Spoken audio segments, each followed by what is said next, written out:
All right, everybody, welcome in on this Sunday. Very excited to talk about another fantastic day of college football yesterday.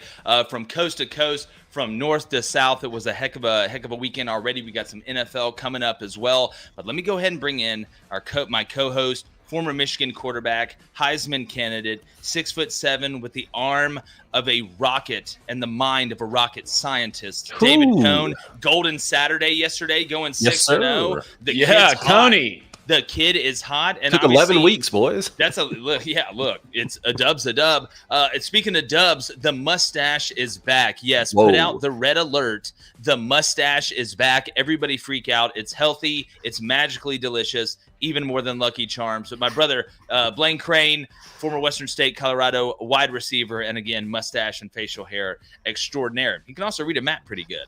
But guys, look, I don't want to take a ton of time with the intros and pleasantries. I do want to tell you, if this is the first time that you have joined the show, if you ask a question and you make a donation, obviously that moves it up to the front. We will ask that question, but make sure you like. Let me say this again. Make sure you like and subscribe to the channel. That's how the bread gets buttered. That's how the boys get paid. And that's how it goes down. But, guys, I want to jump right in here, and I think we got to start with TCU in Texas. I mean, this is a game, and we said this during the week. Do not be surprised if one of these three, what you thought, shootout Globetrotter-style games, whether it was North Carolina, Wake Forest, whether it was TCU, Texas, whether it was Washington or Oregon, don't be surprised if one of these games is a little bit more low-scoring or more defensive than what a lot of people were thinking. But if you would have told me that even in that circumstance, that Max Duggan and Quinn Ewers would combine for one touchdown pass, and Bijan Robinson would have less than 30 yards, I would have put you in a straitjacket, like I had to wear, but a white one that's not crazy. Put you in a boat and taking you right to Shutter Island and see if Mark Ruffalo could trick you into stop freaking out. I think you got to take your hat off to Gary Patterson. Now, Sonny Dykes brought in a new system at TCU. All right, but he does know the strengths and weaknesses of that roster. He does know who can do what. He does know where Max's eyes go and what his tendencies are. I thought they had a good plan, as good as they did against Bama, 6-7 weeks ago, whatever it was. But TCU continues, guys, to find a way. They were a defense that was able to bend and not break. But, guys, in reality, I thought TCU was the more physical team throughout the game. I thought they did a really, really good job of mixing up looks in that front seven to try and confuse Quinn. He never looked like he was comfortable the whole game, Tom. Hey, who had the under at 27.5, boys? Yeah, that's exactly right. That's who. Hey, the Big 12 still alive and well in the playoff hunt here. Look, it was didn't expect quite that level of a defensive battle, but the pressure that both of these teams were able to get on the opposing quarterbacks is what shocked me in the first half. 39 combined yards in the first quarter. Quinn Ewers had no completions in the first quarter. That was something else that surprised me. And what came through late for TCU, boys, it was the run game. It was the run game late, and it was their ability to stop Texas's run game. Texas had 28 rushing yards. I mean, that right there, that stat alone shocked me. Well, to put it in perspective, TCU's leading rusher, the Miller kid, had 140 rushing yards. They just beat him up front. I know a lot late when you want it, when you want to lean on people. But I think this shows you how dangerous TCU actually really is. I'm looking at this team now. Again, we always say this on the show, Blaine. The best teams are the ones that can what? Win in multiple ways. Well, the thing about I was watching this game is, one, Quinn needs some work still, which is understandable. The kid's young. I wanted to see Bijan get downhill more. I would have thought I saw better red zone calling from Coach Sark. But these D-lines, the thing about Texas, too, is I'm waiting on this team to actually be able to put a complete game together, which is the offense playing well and the defense playing well. It's always seemed one side of the ball is going to play well and the other won't.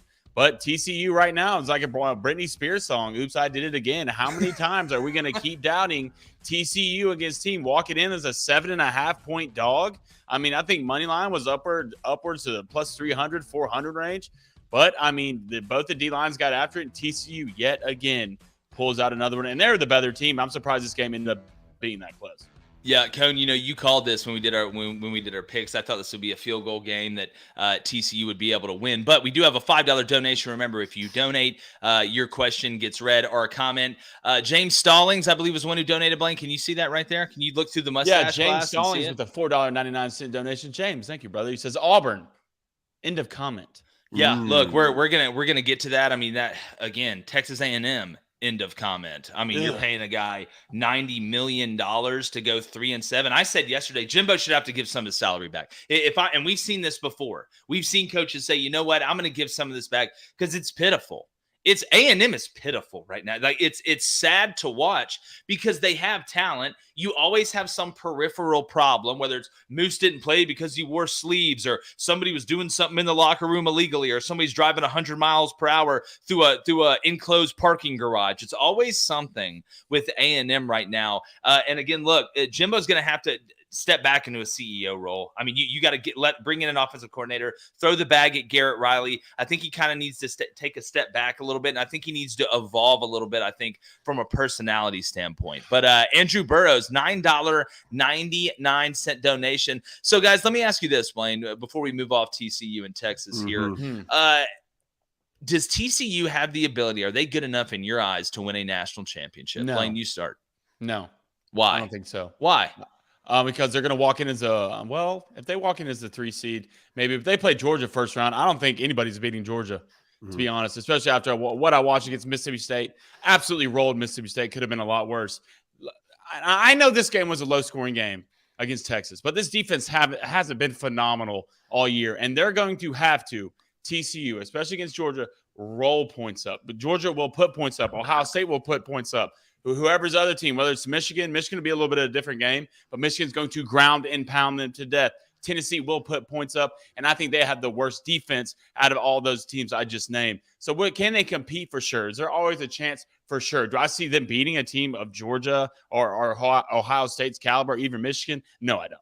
Yeah, I agree with Blaine on that, but you have to like their shot at the playoffs right now. We talked about going on the road to Texas and then on the road to Baylor back to back. They got over what I believe to be the toughest one of those two humps right there yesterday. Now they go on the road to Baylor, and then you're going to get probably a rematch of some sort in the Big 12 championship, maybe with Kansas State, boys. And look, the TCU is the Big 12's only shot here. Not only are they the only undefeated team, but every other team in the Big 12 has at least 3 losses. So now you're going to go on the road to Baylor. You're going to get Iowa State still at home to finish off the season. And then who are you going to get in the Big 12 championship to keep the conference's hopes alive? Yeah, I think that they have to win out, in my opinion. I think TCU has to win out. I don't see them getting in now that the Pac-12 is basically out, and we're going to get to that. If I'm Tennessee after yesterday, I'm ecstatic without win. If I'm Clemson, I'm starting to believe a little bit more, and that was huge for North Carolina to win that game. Clemson should have been the biggest North Carolina fans outside of the state of North Carolina, while they're sitting right there in South Carolina yesterday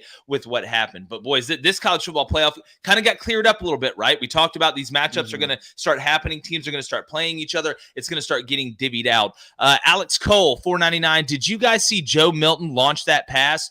Yes, I did. If you have not seen this, the game was, you're waiting on the Alabama-Ole Miss game. That's why most people saw this. Joe Milton, the backup quarterback, who is a literal transformer-sized human being. I mean, he's not. I think him being around Hendon Hooker has made him better. Like, I watched him, especially running the ball yesterday. He looked like a different guy. But he threw a vertical against Missouri yesterday that looked like something that came out of SpaceX. Like, even I think it was Rick Neuheisel, or whoever was on the call was like, oh my God, like when the ball it just disappeared from the screen. You know how when balls sometimes disappear from the screen, they come right back in? This was like when you put the mouse up, like out of the screen, and you're like trying to get it back in the screen. That's how long it took and how fast it went up and out. Joe Milton is a monster. Well, the fact that dude's the backup quarterback at Tennessee at that size and that ability, and you're not playing, shows you how good Hendon Hooker is, and that's why he's the most dangerous hooker since Eileen Warnos, and I'm going to keep saying it. Well, that's never been the question with Joe Milton. I'm sure you can get on his knees and throw it 1,000 yards, but when you're 5 yards away from me and throwing it 300 miles per hour, that's not good. Yes, right? But it's still cool to watch somebody throw the ball basically 80 yards in the air, because it didn't matter. That was the thing. The game was in doubt. I know. It was I'm sure Joe's gotten better, especially being in that quarterback room with Hendon, being around Heupel, seeing this offense do so good. But at the end of the day, can you throw the off speed? You got to have the off speed in the SEC, or you're not going to win a lot of games. Yeah, the question was never how far he can throw it, right? And when he transferred in from Michigan and Hendon Hooker transferred in from Virginia Tech, Joe Milton won that starting job last season. It was the overthrow that I think led to Hendon Hooker taking over last season, and now look at him; he might be winning the Heisman Trophy. Yeah, it's going to be really interesting. We're going to talk a little Heisman later. Dylan Meadows, $9.99 donation. Make sure everybody go hit that like button right now. Unless you're driving, then keep your eyes on the road. That's for everybody. He says, operator, won't you put me on through? Got to send my love down to Baton Rouge. Hurry up. Put it on the line. Got to talk to my girl just one more time. Speaking of calling Baton Rouge, sometimes you just got to survive. Yep. And that's what LSU did yesterday. Look. Freezing cold, okay? You're coming off a huge high after beating Alabama. Arkansas is coming off a huge low after losing to Liberty, who just lost to UConn yesterday. That's why you don't use the transitive property in anything but math, and I still don't even trust it in that. But that game yesterday, it was ugly. It was nasty. It was a low-scoring defensive game. You had 3 points in the first, 6 points in the second, 7 points in the third, and 7 points in the fourth. Nobody scored. There were double-digit points were not scored in any quarter. Jaden Daniels really couldn't get it going. Hornsby couldn't throw it from me to that wall right there, and Harold Perkins was tracking him down like he stole something from the gas station. But I thought that the Fortin kid came in and did a pretty good job for Arkansas. Not bad. Breathing some life into him. He hit that vertical. But, guys, I've seen a lot of really talented freshmen. Will Anderson, freak show. We can go down the list of unbelievable freshmen that have played. Harold Perkins, to me, is as dangerous and as talented as I have seen in a long, long time, and he does everything. But we always talk about Drake May, Cone, right? How Drake May has that natural instinct, how the game looks slow for him at a young age, which is one of the best compliments you can have. Harold Perkins looks like the best player on the field already. Not just from a athletic. There's a lot of guys that are fast, a lot of guys that can run, but instincts, the way he tackles. He's such a sure tackler. It's unbelievable how talented this guy is. And if you're somebody that didn't get him, now you understand why they were trying to drop the bag like the Migos out here on the kid. He was unbelievable. R.I.P. Takeoff. But at the end of the day, this kid is going to be a top 5 pick, and I would not be shocked if Nick Fury from the Avengers is in his house right now trying to tell him about some alien force that's going to come try to kill us so him and Thor and Hulk and all those other people can save us. The dude was unbelievable, but that was a big win for LSU. They needed that.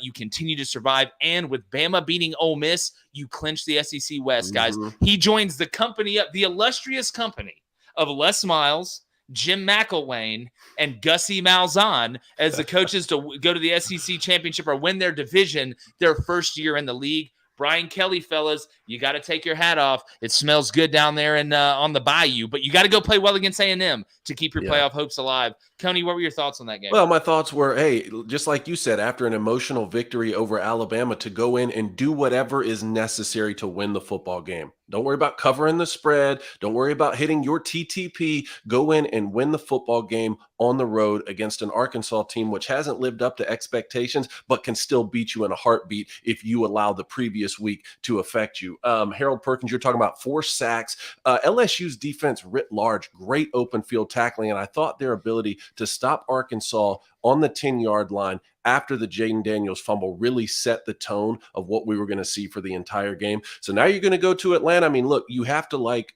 Georgia's chances to win the SEC championship over LSU. But again, this team has gotten to Atlanta for a reason. If you can close it out strong against Texas A&M, build some of that momentum. I don't know, boys. LSU Tigers, not a team you want to be playing right now. Yeah, go ahead. No, I don't think so either. The only thing I could really think of when I watched this Arkansas LSU game is how far Alabama's defense has fallen off. Because Coach Odom in this game, I know we talked about Harold Perkins ball this game, the LSU defense, but the Arkansas defense played their ass off. They did. Well. They played out of their mind. They played. You saw the blueprint on how to stop Jaden Daniels. Right, you let him go through his progression, make him sit in the pocket and beat you. He's going to step on him. He's going to go. They have multiple spies on him. You can really see the layer of this defense for Arkansas. And I mean, coming from a guy who had LSU -6.5, it hurt to see Jaden struggle. But you got to win games like these in the SEC. This had trap game written all over it. When I heard KJ Jefferson wasn't going to play, I thought, well, this probably would be a little bit easier for LSU. But the Arkansas defense, Arkansas healthy on defense is a top-tier SEC defense, I think, just the guys that have running around out there, especially at the linebacker position. But I thought Coach Odom did a great job. You can see these guys believing in Coach Pittman. I mean, they're out there with their third-string quarterback losing by 3. Yeah, I mean, and Arkansas does something similar to Oklahoma State defensively with that three-man front, the way they kind of work. It's got a lot of 3-3-5 principles in it, which muddies up looks. I always say 3-3-5 is the triple option of defenses. You just don't see it a lot. Typically, you may be working against a 3 down, but it's a 3-4. 3 typically becomes 4 on the rush. But the way that Barry Odom has done it, the way he's able to mix coverages, the way he's able to send blitzers, and the way I thought they were able to take the Jaden Daniels big run out of the game, that's what kept them in it. Every time Jaden Daniels ran, it was either for a minimum gain. His big runs were 7-8 yards. That's what you have to do with Jaden Daniels. That's what Auburn did to him for most of the game down there in LSU as well. They made him escape up through the pocket. They took away the perimeter from him. But again, it's a huge win for LSU. Harold Perkins is a monster. We had a question about somebody donated. I can't see it right now. They one about the ACC right now. Yeah. Yes. What's North Carolina's ceiling this year? They locked up the ACC Championship berth. Can they win that game? Yes, they can beat Clemson because this DJU is from Grant plays. Deal, by the way. Yeah, Grant, appreciate it, buddy. Yes, they can beat Clemson. DJU still he keeps regressing, even though they won yesterday against Louisville. That was really due to the run game and defense. DJU again seems to find ways to turn it over in big moments. He kept Louisville in the game yesterday because it's always a catastrophe with DJU. There's not like, oh, you know what? I threw a vertical and it got tipped up and intercepted. They got the ball to 12. He's like fumbling it in his own end zone. Or like it's that they're up by 2 scores and have the momentum at midfield, and he does something where the other team picks Louisville. He kept Louisville in the game. Clemson to me is the most vulnerable team that has already locked up a berth in the championship game, even more than LSU versus Georgia. I'm just telling you guys. DJU, I don't trust them. And what is the one thing Clemson hangs their hat on? Defense, right? Well, I'm going to go ahead and tell you this. You're not stopping Josh Downs and Drake May and those guys for 4 quarters. I'm not saying North Carolina is going to score 50 points. I'm not saying they're going to score 45 points, but I know they're going to score at least 30. They're going to score at least 30, and they're confident right now. And for 4 quarters, while that defense has been just atrocious the whole year, if they get a couple turnovers, which is a very, very likely thing when you have DJU out there just throwing it and handing it to the other team and making worse decisions than a teenager with no mentors, eventually it's going to happen. I'm telling you right now, guys, I would not be shocked. Don't be shocked if I pick North Carolina to beat Clemson because they clinched it. We know it's going to be North Carolina, Clemson. All right, don't be shocked if I pick North Carolina in this game. And we need to start talking about North Carolina in the playoff. We need to start talking about it because if they go win that game and they have a couple things happen for them, especially what happened in the Pac-12, and you go beat Clemson, guys, they could sneak in there. If TCU drops a game, and North Carolina wins out and wins the ACC championship, there is a damn good chance that North Carolina can end up in the playoff, which would be an unbelievable coaching job by Mac Brown. Imagine that, guys, after what we saw against App State. That 40 points in the fourth. 40 points in the fourth to a Sun Belt team. Now, that team did go on and beat A&M, kind of fell off a cliff a little bit. But, guys, this is a fantastic coaching job by Mac Brown. And Drake May, it's all day, Blaine. No, I agree. But, hey, guys, I want to get to this. We didn't get to this. I guess we missed it. Andrew Burrows had the $10 donation at the beginning of the show. He says, what can Arkansas do in the offseason to compete, to better compete? Also, go blue, Coney. Hey, there we go. We'll get to them. Look, I think Arkansas, they got bit by the injury bug a little bit this year. It's happened. We've seen it happen at Boston College. We've seen it around the country to some teams. Everybody's affected. It's just how bad is it? We used to say, all right, everybody's got the disease. Who's got the worst? And you never want to see it going through, during big games and big times of the year. But it's no excuse. Arkansas is not going to make excuses, whether KJ Jefferson's playing or they're not. They just haven't found a way to really be explosive, in my opinion. And we talked about how big with the loss of Treylon Burksby. I know you added Jaden Hazelwood. I know you guys have done a good job recruiting, but they're not as explosive as they were last year. And defensively, with all the injuries, I mean, they're getting ran through like a finish line at a cross-country meet. So Arkansas needs to attack the portal. They don't need to. I don't think they need to change. They're not going to change Kendall Briles. They're not going to change Barry Odom. You hope those guys don't leave and go somewhere else. I wonder if A&M would actually, as crazy as it sounds, make a run at Kendall Briles. I would not be shocked if you started hearing that, even though they're in the same division. But with Sam Pittman, look, Arkansas is going to be fine. He is signing the linemen. That's what you need to know. That is going to be the difference because they don't want to be an up and down, shoot them out, try and go, throw it 70 times type team. They want to be a run to pass. Utilize the quarterback in the run game, play good defense by mixing up looks and pressuring you, and be physical. I think Arkansas is going to be fine, guys. Yeah, no doubt. I want to get back to North Carolina for 1 second here. I'm starting to believe Drake May is the best football player in the country. What this kid can do from the pocket and even on the run is incredible. It's like all of the best aspects of Trevor Lawrence, but with a little something extra in his ability to dissect the game right now, from the little things in terms of throwing the football away, not getting penalties. At such a young age, it really is incredible. But here's the thing for North Carolina. They're going to have Georgia Tech and NC State still to play in the regular season. That NC State game is at home. We just saw NC State lose to Boston College yesterday. I do believe North Carolina can go forward and win the ACC. And it's not just because they have one of the best quarterbacks in the country. Which unit stepped up for them yesterday when it mattered the most? It was the defense. And we talked about that defense, which gave up 40 points in the fourth quarter to Appalachian State. They gave up 0 in the fourth quarter yesterday to a Wake Forest team. They pitched a shutout. It was starting to look like in the first half of this game, it was going to be whichever defense makes a stop first is going to win. And then North Carolina also had a missed extra point, led to them sort of having to go for 2 a couple times and not getting it. Well, it was the defense for North Carolina which really stepped up late and shut down Sam Hartman and Wake Forest. So I don't know. I don't think that North Carolina has an uphill battle certainly to make the playoff, but you have to like their chances after what we saw yesterday in the Pac-12. If the Tar Heels were to win out, maybe TCU slips up, maybe Michigan gets blown out, maybe on the road at the Buckeyes, something like that. You would certainly need help, but it's not out of the question. No, and we got a question here. M. Hutton says, "How is a one-loss USC conference champion automatically out? That makes no sense." Number one, I don't think USC is going through the regular season, the rest of the season undefeated, including the conference championship game. Remember, the Pac-12 got rid of divisions, so it's really the top two. Going to be very interesting to see how that plays out now that Oregon just lost to Washington. UCLA just had their second conference loss, and obviously USC goes to UCLA, who's going to be very, very pissed off after the way that they played, after Oregon handed them a gift at home, losing to Washington. What would have helped propel them, obviously, up the standings, and that's a game that you lost to try and get you over that tiebreaker.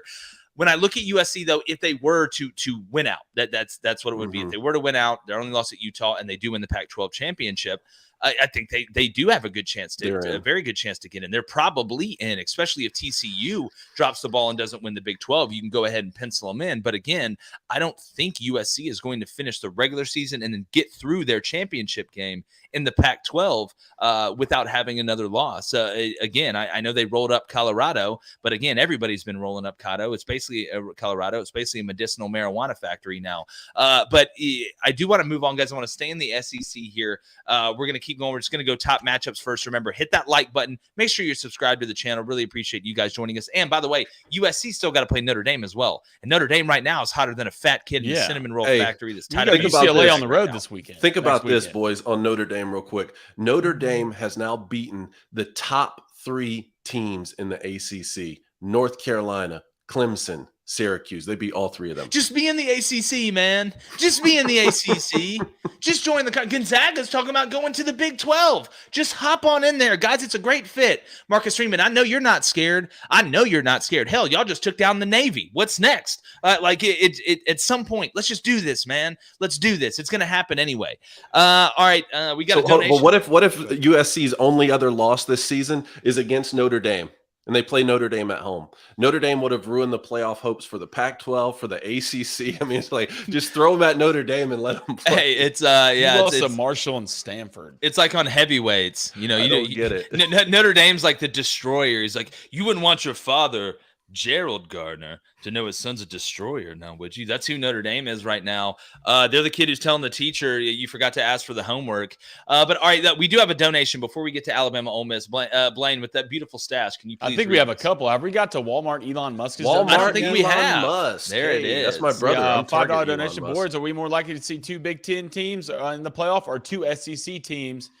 Got to be 2 SEC teams. Well, I don't know, man. I think it's even. Like at this point, because again, that Tennessee loss at Georgia is obviously continuing to look better and better and better and better. You feel like you can go ahead and pencil Georgia in. I think LSU can give them a fight. I just don't know if LSU can get over the hump. So let's pencil Georgia in. So now you have what? Well, Alabama's out of it. Alabama's out of it now. And imagine, guys, and actually we'll get to that in a second.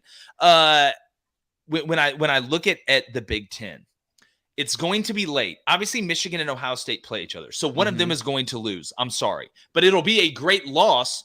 Really, if you're Michigan, it's a better loss to me. Not that it would be a bad loss for Ohio State, but you're at home. So if you're Michigan, you're on the road. It's a much better loss.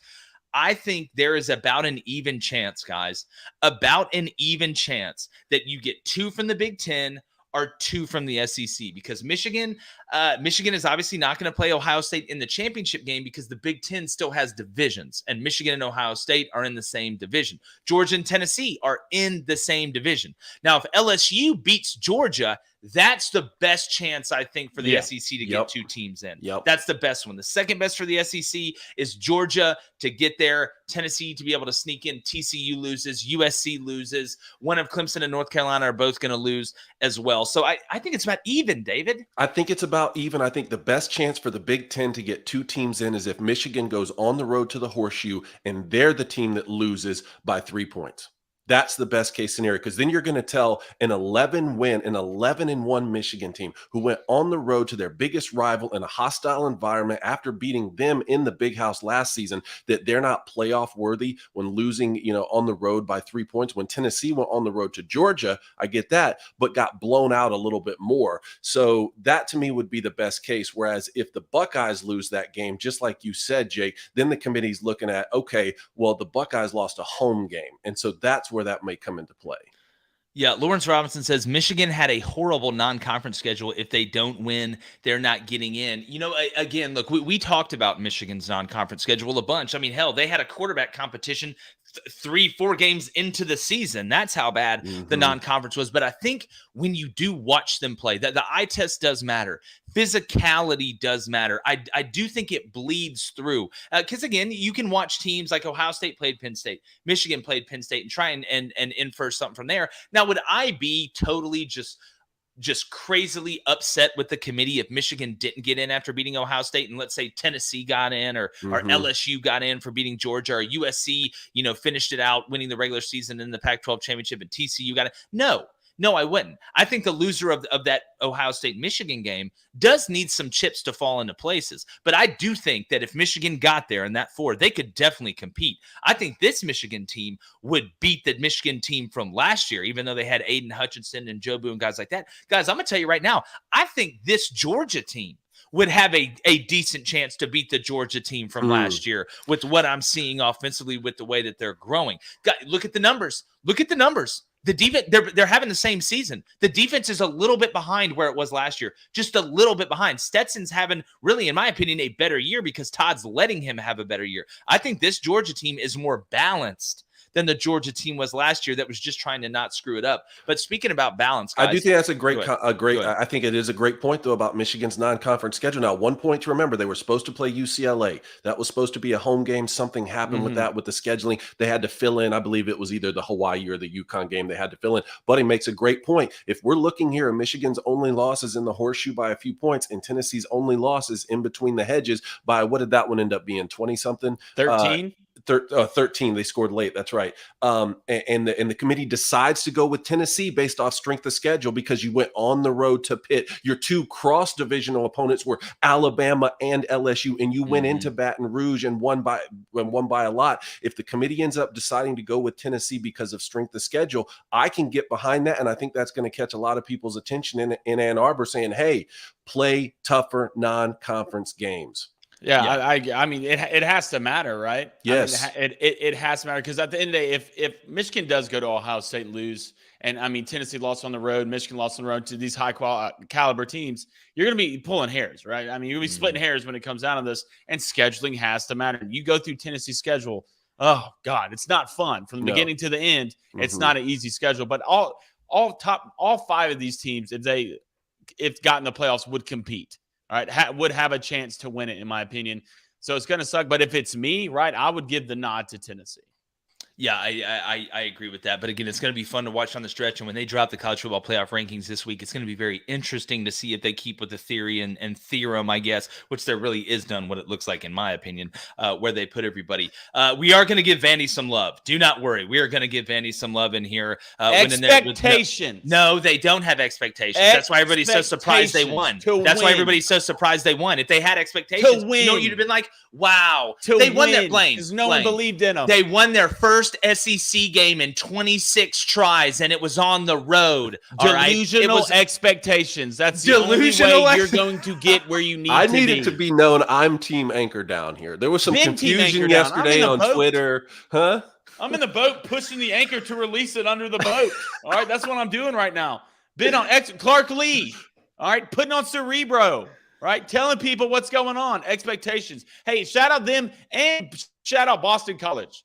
First time beating a ranked opponent 25 times. Yeah. Wow, what a win. Boston College is winning. Vandy is winning. No, I said yesterday, UConn won, Vandy won, Boston College won. NASA, can we just scan space real quick to make sure everything's okay and report back to me? Vandy, exclamation mark, all caps. UConn, exclamation mark, all caps. Boston College, exclamation mark. Man, it was incredible. No, it was fantastic. All right, guys. We do have another donation before we get to Alabama, don't we, Blaine? Yeah, let's run through them. Brandon is, yo, that's rough with a $5 dono. He says, don't mind me, just here to say, let's go Eagles. Best upset of the day. NC State drops way down. Now, who saw that coming? Look, I picked BC to win last week. Didn't come through for me. But, hey, they were down 20-7 going into third, fellas. Wasn't looking great. Not a lot of people out there super excited. You know what they did? They come back and got the dub because that's what teams who have great expectations do. Oh, wow. It's a great book as well. What else we got, Blaine? Dono-wise, we have, let's go to Randy Harbaugh. The long-lost Harbaugh brother. I know the Hawkeyes offense is probably the worst in the nation, but you got to give them some love to the defense and special teams. If it wasn't for them, Hawks would be 2-8 right now. Look, I had the under in this game at 35.5, and somehow you did take the under? He took the under at 35.5, and it hit. David. I looked at it. 14-10 at halftime. I looked at it. It was 14-10.5. That's right. Wow. Well, you got to think it was one of the touchdowns was a pick six. Of course, thanks Graham Mertz or whatever it is. The defenses are good, but these offenses are terrible. Yes, but just like he said, that Iowa offense, there's never been a question whether Iowa can play hard-nosed defense. Like, you always know that they're going to stand up and deliver. That's Big Ten football. The offense just needs to evolve a little bit. It's funny. Like, when Iowa got the ball with like 7 minutes left to go in this game, I was like, all right, good, the under's hitting. Yeah, well, by evolve means Cone means don't suck. That's what he means by evolve. What is it? Talking about when you say those offenses need to evolve, they mean just don't suck. Yeah, that's translation. They can't throw the ball. I mean, Petrus back there looks like somebody you get on Backyard Football, the old computer game, who ends up looks like Dmitry Petrovich back there. That's an old school reference. Iowa stays with a nice tight end, though. Oh, of course. And offensive line. Have you been to Iowa? Lambert? Yeah. Nice. Iowa's where big white monsters live. That's even what. Well, now I was thinking even what Michigan's doing this year, but Michigan State last year with Kenneth Walker, it shows you don't need to get in 5 wide and stay in shotgun and be throwing the ball all around the yard like you're Mike Leach or something to be technically evolving. You can just have a great player. Just have a starting NFL running back. Yeah, that too. Yeah, I think that's it. We just want to get to some regular questions. Yeah, well, let's go Alabama, Ole Miss here. Okay. Look, guys, this was a game that was huge, obviously, for not only Alabama and Ole Miss, but for LSU as well. Now that obviously Alabama winning helped them clinch. Yesterday on social media, I had more faith than half the LSU fans. It kind of surprised me and disappointed me.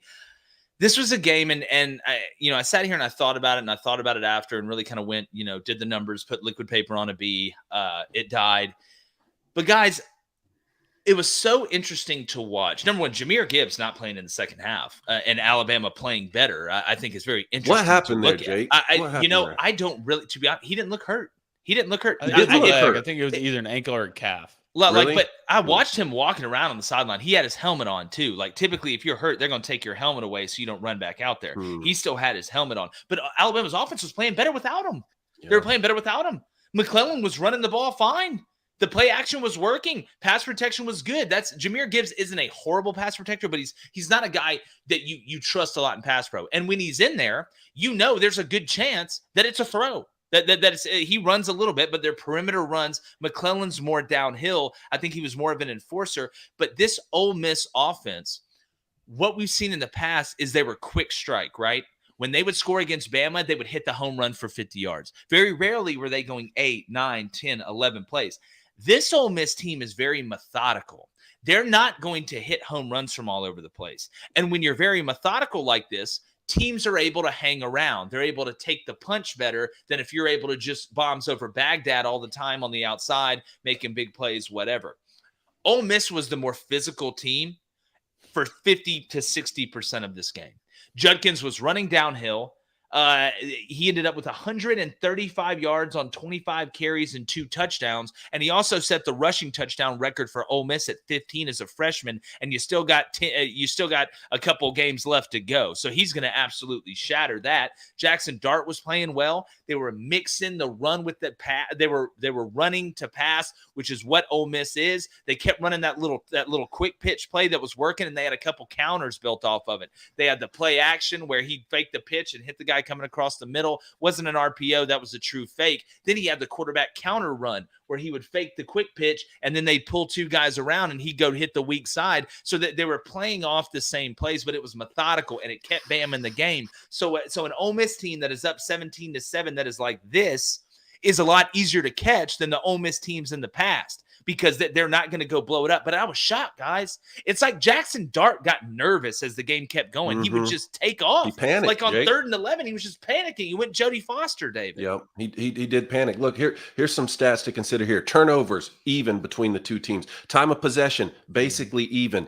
Penalties, basically even. Ole Miss had more total yards, 403. They had more rushing yards. They rushed for 191. We said for Ole Miss to win this game, they need to be north of what? About 150. They rushed for 191. But late in the game, Alabama did not abandon the run game. Now, I don't know what happened with Jahmyr Gibbs, but they didn't abandon the run game. And you can do that when you don't have a lot of penalties. So on the road, Alabama only had 5 penalties. That allows you to not give up on that run game and give your Heisman Trophy winning quarterback, Bryce Young, a chance late. Now, look, Bryce made a lot of mistakes. He's been making mistakes. We have to point those out, especially when it comes to zone pressures and things like that. A lot of that, picking that up, is on him. But that play he made at the end of the game on the roll when he gave the juke move and hit the guy in the back of the end zone, that was an elite quarterback play, and look, pulled it through for Alabama here. So I don't know what to think about Jahmyr Gibbs moving forward, but Alabama did run the ball effectively at the end of the game. Blaine, Bryce Young is one of the most clutch quarterbacks I've ever seen, man. Like, if you go see game-winning drive numbers, like, it's ridiculous. It's ridiculous how good this guy is in crunch time when it comes to making plays. Go back to Texas. He went sunshine from the Titans. Yeah, I mean, the one. Okay, let's go ahead and establish this as a group, guys. As a group, let's all get in here, sit down, take some seat. We wrote some letters, and we want to talk to you.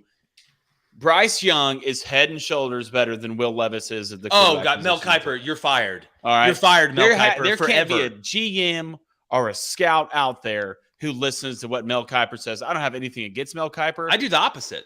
Yeah, I would do that. I'd fade Bryce Young, and I know the week before that was probably one of his worst games, if not his worst game at Alabama. But you go through this game. I know he made a couple mistakes, but he was wheeling and dealing. This kid just dissects defense so quick. He's basically Bob Lazar when it comes to this stuff. It's just absolutely poetry to watch this kid. And he's going to he needs to put weight on. He will be a problem in the league. But when it comes down to it, when all the chips are on the table, there's not a guy I wouldn't pick in college football. Bryce Young, when it needs to happen, is the guy I'm going with no matter what.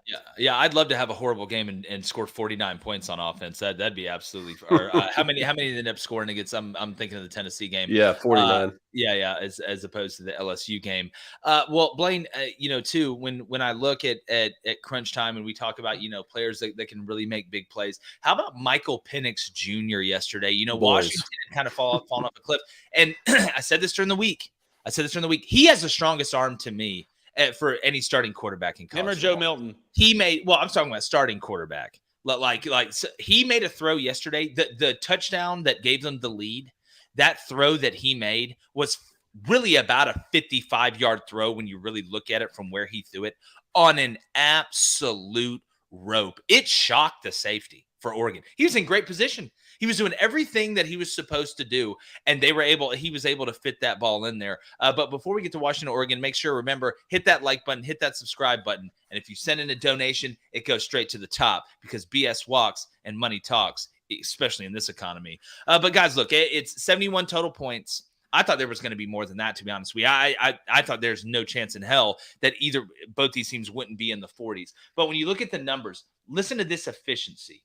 Michael Penix Jr. was 26 of 36 for 408 yards, 2 touchdowns, and he had that really bad interception in the red zone late where he tried to force it on 1st and goal, and you've been gashing him and gashing him and gashing him. If I'm Washington's OC, run the ball, man. Run the ball. You've been gashing him all the way down there. Don't give Michael even a chance to do that. Wait, save that for 2nd down. But then you look at Bo Nix. 19 of 27, 2 touchdowns, no interceptions. Guys, both these QBRs were over 90. Michael Penix Jr. was at 93.9. Bose was at 90.9. You had pretty good quarterback play. Irving, you had 2 rushers for Oregon go over 100 yards with Irving and Whittington, including a huge run by Whittington. But Washington made the plays when they had to make them. Guys, I had them going 7-2 in the Pac-12. They're 6-2 right now, but this is a devastating loss for Oregon. Devastating loss because now you're out.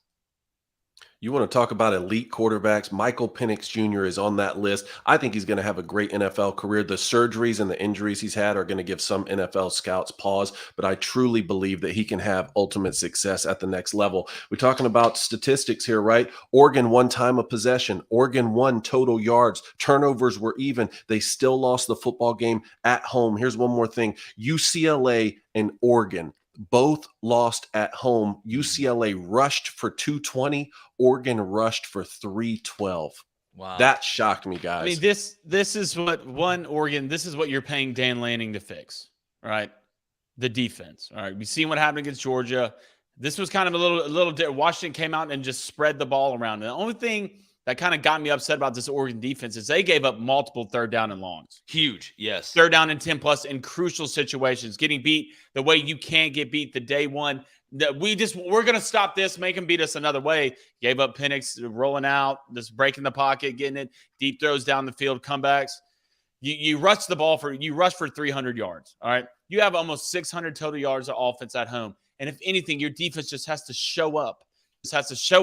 And that's the last thing they did. But you got to give credit to Washington. They went on the road, wasn't afraid, came back to the 1st quarter, to the 4th quarter, was ready to go. Penix Jr., I mean, 408, fellas. 408. You're dropping a bag like that on the road. I mean, congrats. 408. Also, no Hail Mary from Oregon at the end.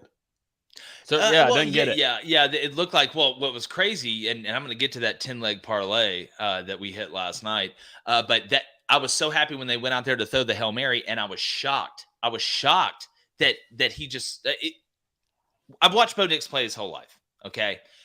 I was just shocked at the way that call was set up because it just looked like everybody was confused. I thought at first they were going to try and kick the long field goal, and then all of a sudden you had the timeout, then they came back at it. Just looked disorganized, guys. If I'm an Oregon fan, and Blaine, I know Dan Lanning's got to fix it, but I mean, you gave up double digits in the 3rd and 4th quarter in winning time. In the witching hour. That's what you're judged on. But dude, I love that game. I love the Washington-Oregon game. That was just a good game. I think it's a good rivalry as well. Travis, look, Bama's out of the playoffs, my friend. Outside of a North Korean / Russian invasion, Red Dawn situation, I don't think Bama's getting in. And how crappy of a situation must it have been for Alabama's players to realize, hey, if we go out here and beat Ole Miss on the road, we eliminate ourselves from the SEC Championship after LSU won. But that's how it rolls. That's how it rolls. It's funny you say that. It's very funny you say that because I was watching the first half of that game and I was looking at Darby Lou and I said, these Alabama players aren't used to this situation where you've recruited these guys to come and say, hey, you come here, we're going to win championships. Mm-hmm. And you're already out of it with several weeks left to go. I was wondering, is Alabama going to quit? You know, is this Alabama? Are the players just going to pack it in because they can't win a championship? They can't win a conference championship. And they didn't do that. Like we just said, they showed up late in the 4th quarter. They won a crucial game on the road in Oxford. They didn't quit. Yeah, I've never seen Saban take a group over there on the sideline and talk to him like I've never seen Saban do that in the sideline. Like you've seen him, when you're on timeouts out on the field, a couple steps out on the field, talking to the whole team. But Saban brought the team up on the sideline and was getting after him, but he was having to motivate them. I have never seen Nick Saban have to motivate people during a game. Typically, he is one of the best in the world at motivating them pregame in the right way, not getting too up, not getting too down. But we're not too up right now. $20 donation from, let me see what that says. Irrational Stress Virginia fan. Huge win for Neil Brown and the Mountaineers yesterday against Oklahoma at home. Look, it wasn't pretty, but there's no such thing as an ugly win. It's a dub. How about Green coming in at quarterback for JT Daniels, running the rock, breaking tackles, making the plays, and we have had the ugliest game-winning kicks I've ever seen in my life this year. You go back to the Tennessee-Alabama one, it looked like Tim Wakefield threw that one and the one that West Virginia hit last night. There's been a couple more that barely snuck through there because they got tipped or the ball wasn't hit very well. But, man, West Virginia needed that win. It's been a down year. There's been some pressure on Neil Brown out there. I really hope he gets it turned around because, guys, look, West Virginia, as we know, is a very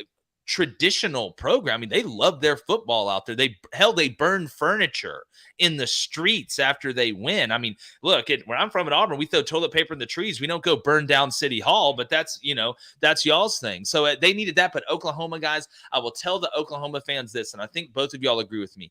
Don't panic with this Brent Venables situation. Brent cannot make the secondary and the linebackers faster that quickly. That's what he's got to go do. Not that they gave up a ton of points. I thought the defense actually played pretty well considering. I know the weather was bad, but at the end of the day, I believe in Brent Venables. I think he's going to turn that Oklahoma program around, go into the SEC. So I had a couple Oklahoma fans reach out to me on the DM yesterday and said, should we panic? Or what do you think about Venables? I feel the same way. I think Brent's going to be fine. What say you? No, I definitely think so. On the JT Daniels front, did he go down with an injury?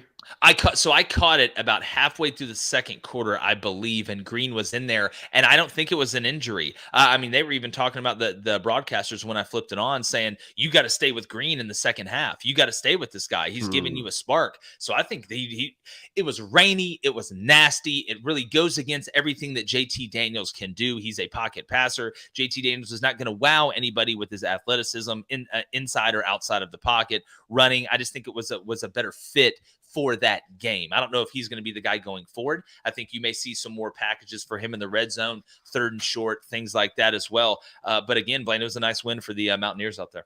Needed it.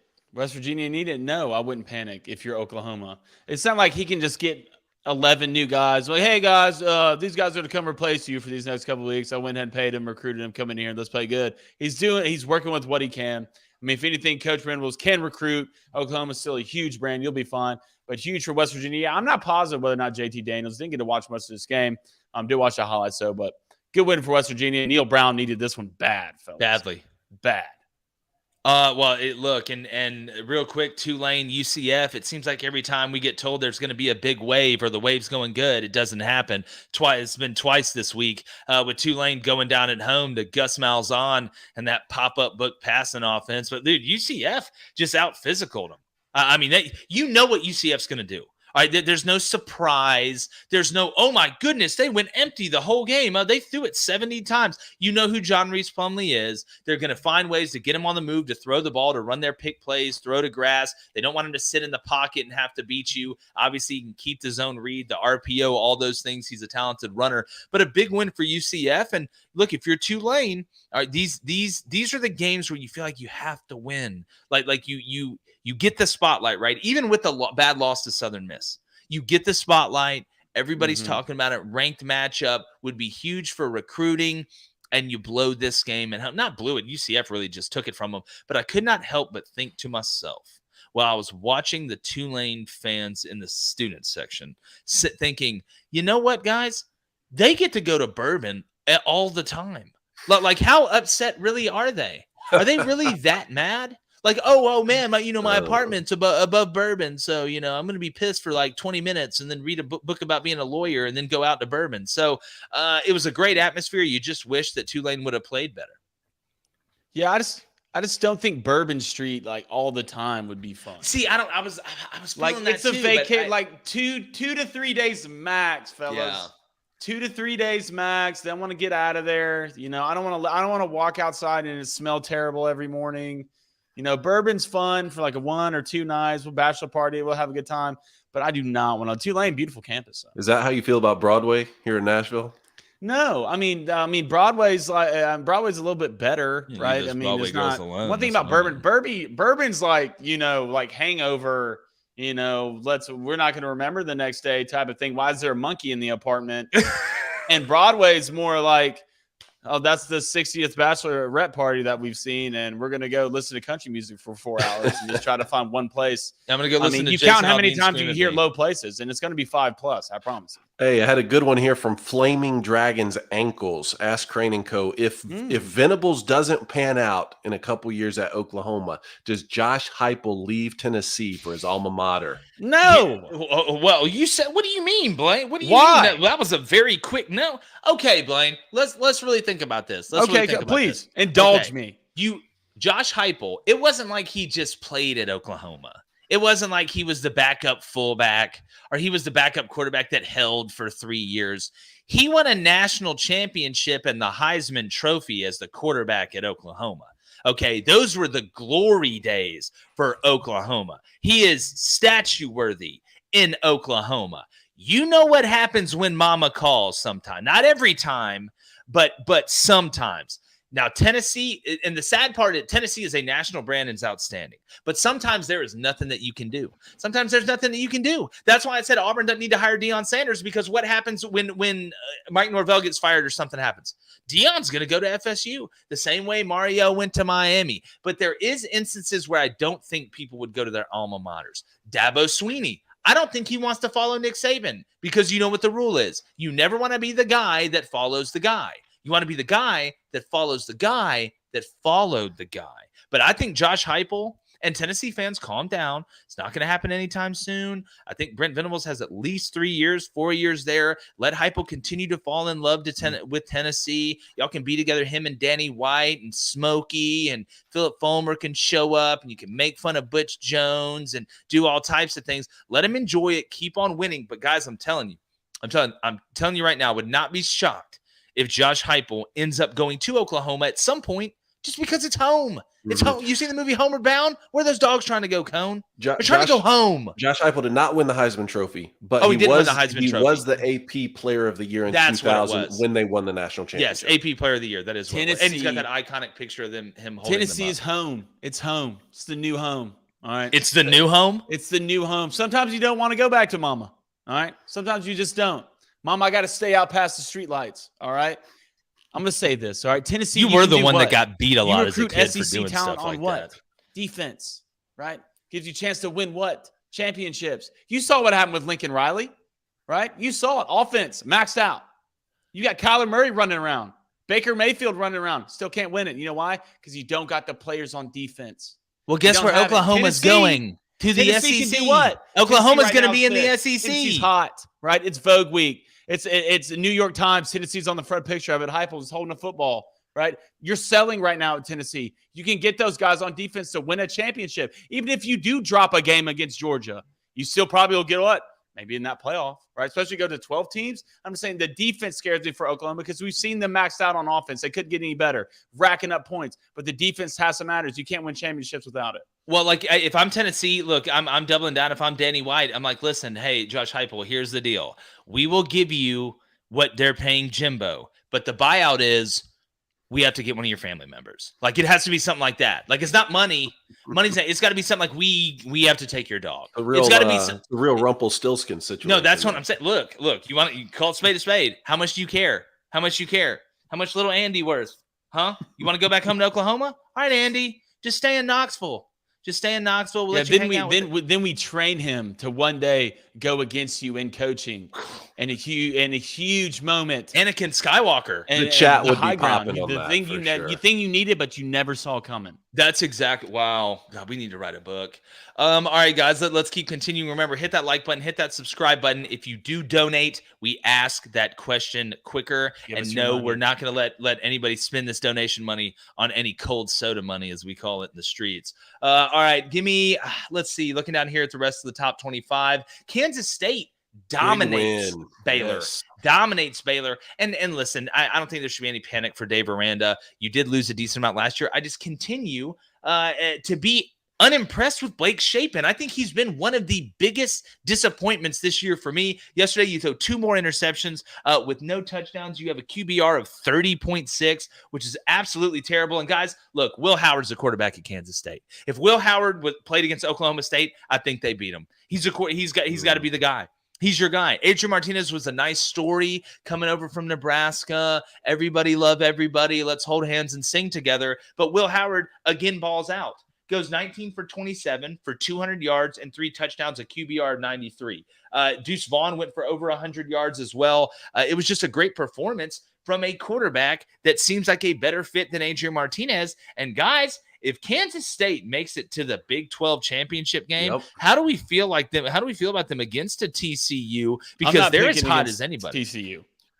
You're not picking against TCU. I'm not doing it. Why would I do it? Why would I against another Big 12 team? Why would I do it? No, I get it, but look, Kansas State has West Virginia and Kansas left. They lost to TCU by 10. That's not really a rematch you want to see if you're TCU, right? No, what rematch do you want to see if you're TCU? You sound like TCU's out here blowing everybody out. Hold on, what FCS team did they play in the Big 12? Every game they usually play is close. So whatever team really shows up there, I don't know if you have a team to choose. I mean, I don't know who it'd be. I'm looking at the standings right now. So Kansas State second right now with 5-2 in the conference. Oklahoma State's 4-3. I mean, you'd much rather see an Oklahoma State team that's been playing poorly the last couple weeks. Yeah, I will say this. So it was good to see Spencer Sanders back yesterday, and Oklahoma State. Wow, what a performance by the defense against Iowa State. Can we stop with the Matt Campbell stuff? Can we stop acting like Matt Campbell's this elite coach? Matt Campbell is a little above average coach. That's what he is. Stop acting like Matt Campbell is this savant. Just because you put up a bunch of pictures in your facility that says wash your hands after you go to the bathroom and love Iowa State, that doesn't make you a great coach. Offensively, they're inept. Hunter Decker is an upper decker. They get Hutchinson, you don't get him the ball enough. You drop passes when it matters. You really have no balance. I know you lost Breece Hall. Well, guess what? You got to play better at some point if you're this savant, genius, program building, Sim Zuckerberg that they think you are. You continue to have average seasons, and it's laughable. But I do want to credit Mike Gundy. Guys, Oklahoma State's 7-3. All right, Mike Gundy continues to have really, really good years, and then when he has a good year and loses a lot, he's able to supplement a good year behind it. Maybe not as elite, but man, that guy is consistent. Yeah, he is for sure. Texas Ed makes a good point here. K-State was down to their third string QB when they played TCU. I'm telling you right now that this is, again, TCU. It's hard for me to doubt them. We've talked about it. They've won in multiple ways. Hell, you just won 17-10. You can win 80-70 and 17-10. You're a dangerous team. But Kansas State is downhill, possession limiting type offense. And to me, that is not the game really that TCU wants to get in. Yesterday against Texas, this wasn't we're going to try and limit each other's possessions. The offenses just weren't playing well. They weren't able to get going. Neither offense, it felt like, was getting on schedule. It felt like they were always in 3rd and 9 or 3rd and 10 or 3rd and 7, and you were having to find ways to try and manipulate everything instead of guys just going to make a play. Kansas State is straight downhill. Limit your possessions, play action pass, and quarterback run game, which is huge, especially when it's designed because it's truly a hat on a hat. I think this Big 12 championship game is going to end up being a hell of a matchup. Yeah, regardless, even if it's K-State, I mean, you beat Oklahoma State by 3 at home, 43-40. All right. So you're not going to be walking in this game feeling super comfortable about any team that's really showing up. I do agree when it comes to Kansas State, that is not the game TCU wants to play because they will hold the ball, run the ball, limit possessions. But a healthy Oklahoma State, a healthy Spencer Sanders has every bit of chance to beat them as Kansas State does. Yeah, we got a donation, Blaine, I think from Evan McCarville we need to read. From Evan McCarville? Yeah, it's a $2 donation. What's up, Evan? Appreciate it, brother. He says, Riff Raff, Bazoo, give him hell, TCU. Let's hear it. Yeah, look, Riff Raff, again, not my favorite rapper, but I know how it goes down over there in Funky Town, and it's a great time. Sonny Dykes, man. Sonny Dykes. Dangerous. They're gonna have to throw the bag at this guy after the season. It's gonna be interesting. He's gonna come in there and say, "Yeah, I need a little bit more." We're off to a pretty daggum good start. Clemson yesterday. Don't want to spend too much time on this. Clemson, Louisville. Malik Cunningham ends up going down right before halftime. A really ugly hit. Got hit with his wrist underneath him when he took off and tried the running Hail Mary. Riff Ram, Evan, my bad. Riff Ram. Yeah, Riff Ram. But, Clemson, again, guys, I'm not a believer in DJU. Louisville, after losing your quarterback, it's going to be tough. But Louisville didn't score over double digits in any quarter. Clemson scored 10 in the first. Malik Cunningham did get hurt in this game. Yeah, he did. Second quarter. Yep, second quarter. It was right before half. Like, they were going to throw a Hail Mary before halftime. Then he just took off running and got absolutely poom-pah slapped from the left side with his wrist underneath him. And you could tell it was bad when it happened. It was pretty ugly whenever you get your hand caught underneath. Kind of on the periphery, again, Arizona guys, yesterday, huge win. Jed Fish. You talk about turning a program around. We talk about Vandy and their big win, and UConn and Jim Mora, who in my opinion should be in the running for Coach of the Year after getting UConn to a bowl game. Hold on, let me look you all in the eyes and say that again. He got UConn to a bowl game. What a job he's done, man. That's in year one, David. This isn't year 4. You haven't had 4 years to put the identity in or anything like that. He is doing it off the rip, and a nice win over a Liberty team that just beat Arkansas. But Blaine, you were talking about Jake Delora, the quarterback for Arizona, the transfer from Washington State, I believe. Man, he looked good yesterday. Well, the thing about it is Arizona jumped these guys early, 14-0 in the first quarter. If you throughout this game, UCLA doesn't matter. They could turn around, hand the ball off to Charbonnet, and they probably would have scored every possession. Was running through these guys. All right, but this quarterback for Arizona, they took every hit. The biggest hits UCLA had the biggest right hooks, talking body shots, head shots, and kept responding. And late kicked a field goal, right? Went up, and I thought UCLA was probably on their own 45, maybe a little bit closer, but not close enough to be in field goal range. And they threw one deep. Bobo, their tight end, wide open in the end zone. Running right, just overthrows him a little bit, dives, almost catch it. Would have been a hell of a catch, but great win for Arizona. Terrible loss for UCLA. But this quarterback, Arizona's athletic. They're not good on defense, but offense, man, they're super athletic. Got a couple good backs, couple good receivers. Great win from Arizona. It was fun watching this game. Coney, you got anything on that? You good? No, I'm good on that, but I did want to say one thing about Southern California quickly because we were talking about them a little bit earlier in the show. Jake, I do agree with you that USC will not win out because they're going to have to play the 3 toughest teams they've played all season 3 weeks in a row. But if Southern California does win out on the road at UCLA, Notre Dame at home, and then likely Oregon possibly in the Pac-12 championship, I believe Southern California is a shoo-in for the playoff because your only loss – what'd you say, Blaine? I was going to ask you this. Let me throw a hypothetical at you. All right.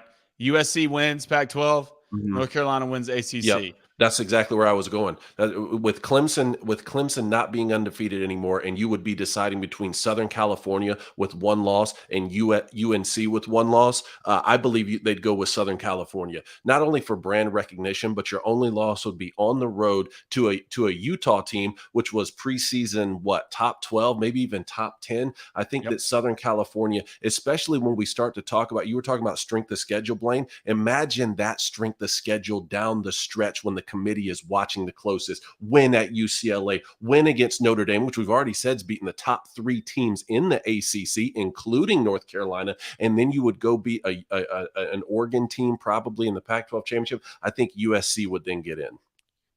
And they're a sexier team too, Dave. Especially if the playoff committee looks at them. You got the Caleb Williams, the star quarterback. You got Mario running around out there. You got Jordan Addison, one of the best receivers in the nation. The defense been banged up, not great. But it's going to come down to, man, I just wish we had someone of the 12-team playoff this year because it would be amazing to watch, David. So Georgia you're talking about just because of the way they play offense being a sexier team? Because brand recognition. I know brand recognition shouldn't come into play. It should not, but it will. But it will. But it will. It will. And look. Southern Cal is a tremendous brand. If they're sitting there, to me, it's the loss, right? It's the caliber of the loss. It's not like they lost to one at Arizona, which we were just talking about. Arizona is much improved too, right? It's not like they lost by one to Fresno State, which we were saying at the beginning of the year with a Jake Hayner-led team. You would have lost on the road by one on a 2-point conversion. They're a failed 2-point conversion away from being unbeaten right now. Now, I agree with Jake. It's unlikely that Southern California wins the next 3 games in a row against the 3 toughest teams that they'll play. I just feel like if you're sitting there looking at a one-loss TCU team, let's say TCU drops one at Baylor or in the Big 12 championship, or a one-loss North Carolina, or even one-loss Clemson, to me, Blaine, is more interesting. If Southern California is sitting there with 1 loss and then Clemson sitting there with 1 loss, and that's on the road at Notre Dame, how are you feeling then? Man, I would go USC. If it's USC, okay, you're saying USC 1 loss, Clemson 1 loss, beat North Carolina in the ACC Championship, right? And you go look at Clemson's loss. I mean, what was Notre Dame ranked at that time? Were they ranked when they lost? When Clemson lost to Notre Dame, was Notre Dame ranked? I don't believe so. I don't believe so. I think they're 25th now. But I would still, I think the Pac-12 is better than the ACC. I really do. But I mean, someone's going to get their feelings hurt. Doesn't matter what it is. I mean, but at the end of the day, it's going to come down between Michigan and Tennessee for the 4th spot. There he is. Dude, somebody just ran into a transformer outside my house. I just heard there's one literally. No way. You have transformers outside your house? Yeah. Optimus Prime, Bumblebee, all of them, dude. I hope Optimus is all right. He's been on the bad wheel fixed anyway. Fast. No, dude. So, it was either that or thunder and lightning, because I heard there was a bang out there. I know there's a transformer out there. There was a big loud bang. Lights went off. This stopped. Everything stopped. Yeah. Reed didn't stop. She came in here and was like, "Hey, the power just went off. Whatever. But don't worry, I'm back. Thanks to Elon Musk or a and squirrel's scientists." Definitely dead. Say that again. Said either that or a squirrel's definitely dead. Can't trust him. You can't trust him. You want to get a little dono right here? Yeah, let's go to it. $5 from Michael Hodgefelder. Michael, you're always hot in the chat, brother. He is. Michael's a real one for sure. All right. She's a 10, but is adamant that Brian Harsin should have been given a second chance. What do you rate her now? Oh, gosh. Cadillac Williams, baby. Big win. I couldn't do it. I couldn't do it, guys. A 10, though? Like Reed? A 10 like Reed? Just like Reed? Or Gal Gadot? Like it, I would tell her she's wrong. Which isn't. But that's not the answer I want. All right. What would you rate her? All right. What would I rate her? Oh, of the Lost Ark. Probably. God, give me a 8.75. Cone. Look, you got to split 2 different things here, right? If you're just talking about attractiveness, that's a bucket. If we're talking college football, that's a completely it's all together, bucket. Cone. You can't dunk this one. No. You can't Double stamp. I didn't have to triple stamp a double stamp. Will you just rate her? 0. 0? You're so safe. You play it so safe. I respect it. That's why you're the guy that does the get off my lawn segment. 100%. That's right there. But that's why we love you. Boys, Cadillac Williams, though. Hey, here's what I want to say. I put this on social media yesterday. Number one, very excited for Cadillac. Very excited for Zach Etheridge. Those guys. Yeah. Nice win for them. Typically, I always say, regardless of what happened before or who's the interim, whoever the new head coach is, because I don't think Carnell Williams is going to be the new head coach at Auburn, because they beat a Texas A&M team that's one of the worst they've had in a long time. Sure. Typically, I would say the head coach has got to hire everybody, the new guy. You got to let him do it. But I think it's almost to the point now where whoever that new head coach is would be stupid. It would be malpractice not to keep Cadillac Williams. Not just because they won, guys. You saw the players' excitement on the sideline, but the recruits that were at that game. Look at the recruits that Cadillac, as the interim coach, got to come to that game. Auburn's been a dumpster fire. They've been made fun mercilessly in the media. They haven't shown any stability really in the past 2 years, which is what parents and high school prospects or prospects in general look for. Yet you're able to put together that group of recruits to be able to come watch that game in Auburn. And I want to say something to the Pete Thamels, to the Pat Forties, to the prognosticators out there. Guys really don't know football. They just repeat what they hear, who make fun of Auburn and say it's a bad job. even our buddy Tim Branda, who I love, said Auburn right now is a bad job. So I'm gonna tell you why it's not. With all this dumpster fire and stuff that's been going on, that atmosphere last night in Jordan-Hare was nuts. Mm-hmm. It was nuts. And it always will be. And it always will be. Auburn could be 0-11, and they'll pack that bad boy out. You want to know why? I'll say it again. Pat, Pete, the rest of you lames that start with a P. Auburn is a fantastic job. Ask John Cohen, the athletic director who just left Mississippi State. It's a national brand job. It really is. And they back Auburn because they love Auburn, not just Auburn football. And at the end of the day, that place will always be special because of the people, not the scoreboard, the people. So every time one of you guys runs your mouth, or Reese Davis tries to clown Auburn, who he's an Alabama grad, by the way, or Paul Feinbaum or them try and clown Auburn, it's really coming from a place of bias. That's what it is. And you can say, Jake, you're coming from a place of bias. Well, the proof's in the pudding. The proof's in, turn on the TV.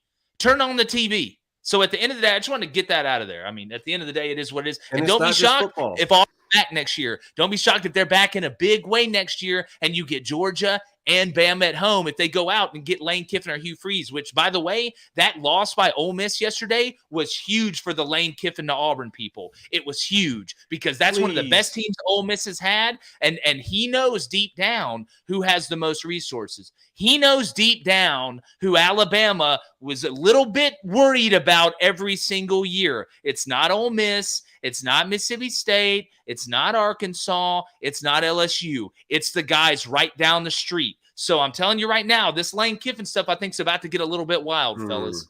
And it's not just Auburn football, Jake. It's the Auburn community. You just hit the nail on the head with the people. Every time I've gone to Auburn, it's the people which really set that place apart. Now, what do you guys say to people who say Notre Dame hired from within? And they got a coach with no head coaching experience. It was rocky at first, and now look, he's having some success in year one. Maybe Auburn should do the same with Cadillac Williams, hire a coach, allow him to move forward, recruit well. What do you say to that crowd? Well, I mean, Marcus was a coordinator. I think, like that's a big deal. You are responsible really for 50% of the team at the end of the day, and you're used to I'm not saying Cadillac couldn't learn on the fly.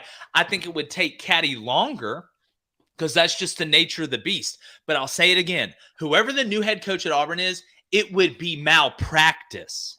It would be malpractice not to keep Carnell Williams, just from an everything standpoint. I think everybody at the end of the day can look and see that. You look at the energy. I mean, hell, they're walking into Tiger Walk. People are standing up, giving them standing ovations going in there. Brian Harsin, they were trying to lock the door so the guy couldn't get in. So, again, while going from within, works sometimes. I think he's a little bit more experienced before he gets a head national brand job like Auburn. Cadillac versus Nick Saban, and Nick has a lot of experience that Cadillac doesn't. But it's been a great story, guys, as well. But I want to move on here. Florida State, nice win at Syracuse yesterday. Guys, Mike Norvell, I tell you what, we talk about Miami and we've made fun of them and things like that. But right now, man, Florida State, it seems like they really got it cooking a little bit down there. Go ahead, Blaine. No, I would agree. I mean, they're out there breaking records.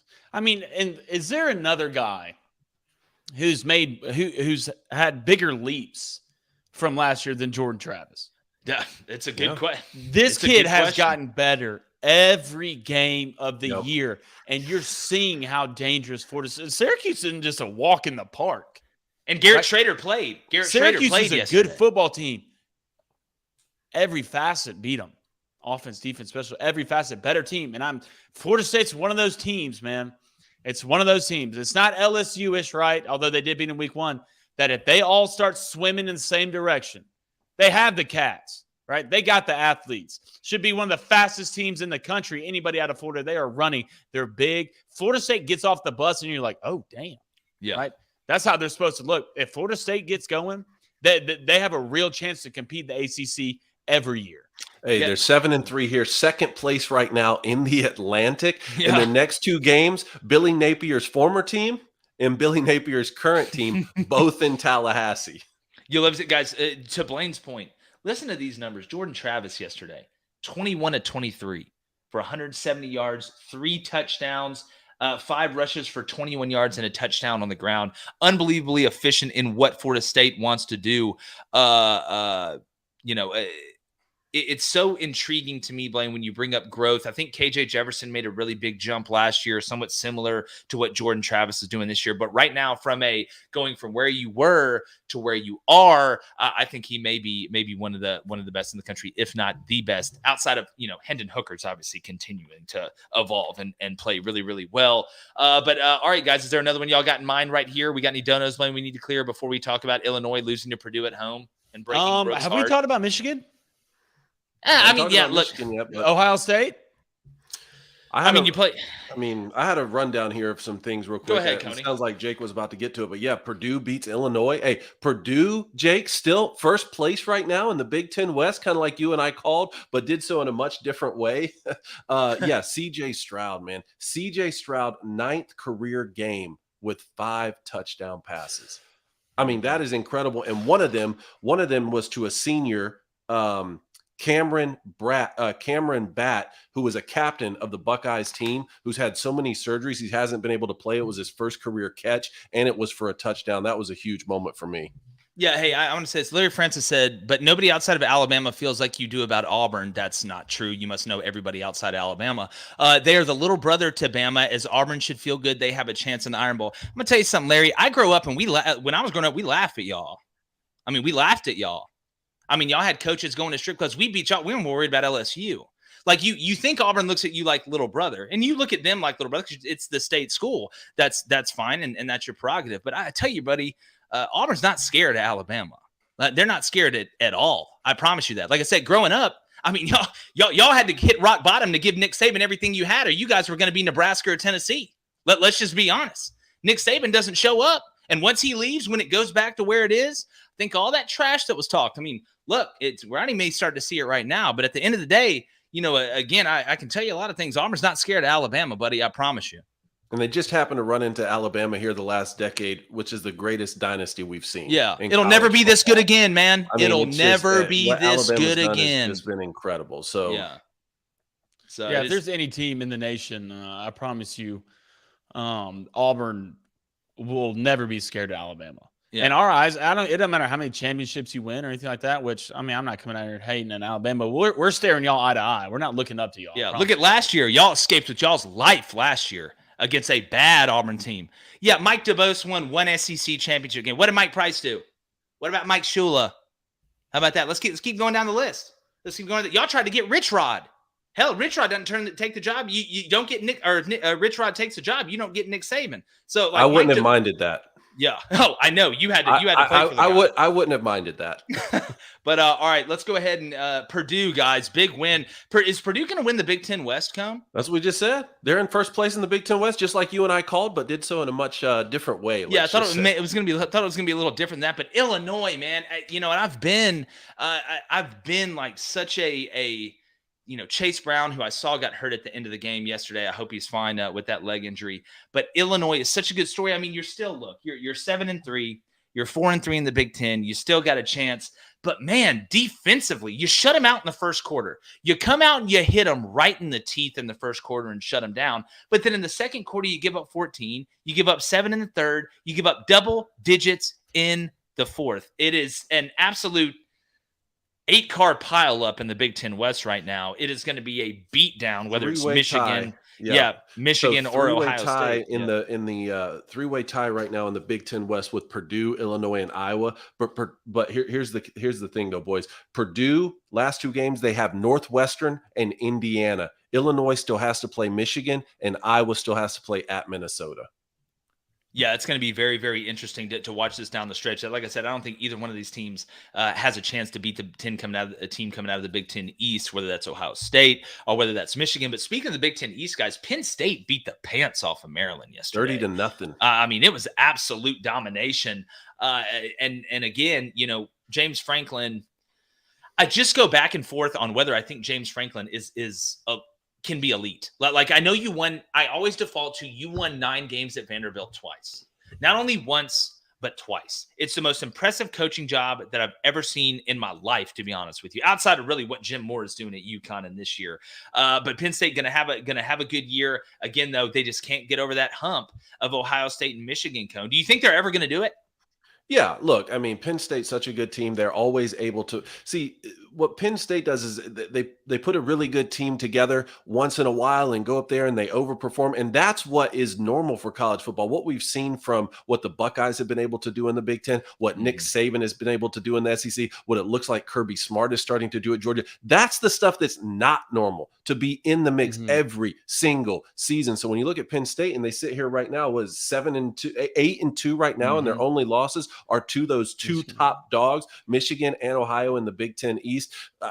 You can't, I mean, I understand what Penn State fans want. They want you to be able to have the same amount of success as those two top teams. I don't know if that's going to happen every single year, but they're still going to be in the mix to win the division and win the conference at least every few years. Well, this is the thing with Penn State, and we talked about this before the season started, guys, is Penn State was doing what? Falling off a cliff. Yeah. Falling off a cliff. I mean, I think they started 0-something the other day. They started 5-0 last year and then just fell off a cliff. But you're not seeing that this season. If you're a Penn State fan, you're seeing consistency. Consistency, if you keep being consistent, you're going to beat one of these teams in Michigan, Ohio State. Yeah. Sooner or later, just keep beating the teams you're supposed to beat, right? And then you'll have a chance. I mean, look at the rest of the schedule. They go to Rutgers and have Michigan State at home, both winnable games, guys. 10-2. And if you walk out of the season with just losing to Michigan on the road and the number 2 ranked team in Ohio State, who has one of the best quarterbacks they've had in a long time, then you can live with that because you're beating the teams you're supposed to beat. Exactly. And my complaint last season was when we looked in the middle of last year, James Franklin and Jim Harbaugh at Michigan had almost identical records, not only overall, but in the conference. And I think James Franklin had a little more success in bowl games. But we were at a point where Michigan was ready to move on from Jim Harbaugh after the 2020 season. And James Franklin was in talks to get the Southern California job. Remember that? That's where it was just so I couldn't really understand that based off sort of having identical numbers. Now, since then, Michigan and Jim Harbaugh has gone on to win the conference, make the college football playoff, and now they sit here 10-0. So a little bit different scenario, but I still feel like Penn State fans have to be excited about what James Franklin's doing. I think so too. All right, let's get to the Booster Club in here, guys. We got a donation from Travis Johnson II. All right, definitely not the first $2 donation. Hope that South Alabama can make the conference championship game this year. How about them Jags, Jake? They go into the conference championship game? Jake, you got us?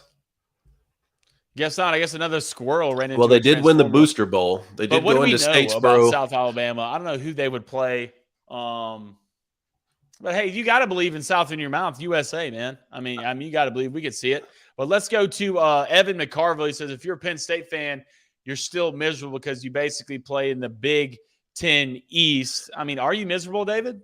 Well, I mean, I guess it comes down to what are the expectations. I still feel like at the beginning of every season, Penn State has an opportunity to win the Big Ten East, and just like we say, look, I say it about Michigan all the time. If you want to win the conference, you have to beat Ohio. That's the situation that it's going to be. So right now, the Big Ten has a lot to figure out when it comes down to these divisions because the East is just so dominant and so heavy.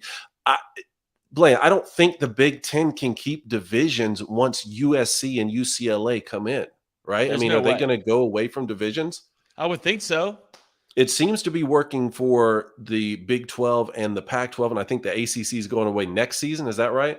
Yes, This is the last season for division. So, I don't know. That then opens up a scenario where you could have some of these rivals play multiple times in a season. And the same way with you, we're talking about Auburn, Alabama here.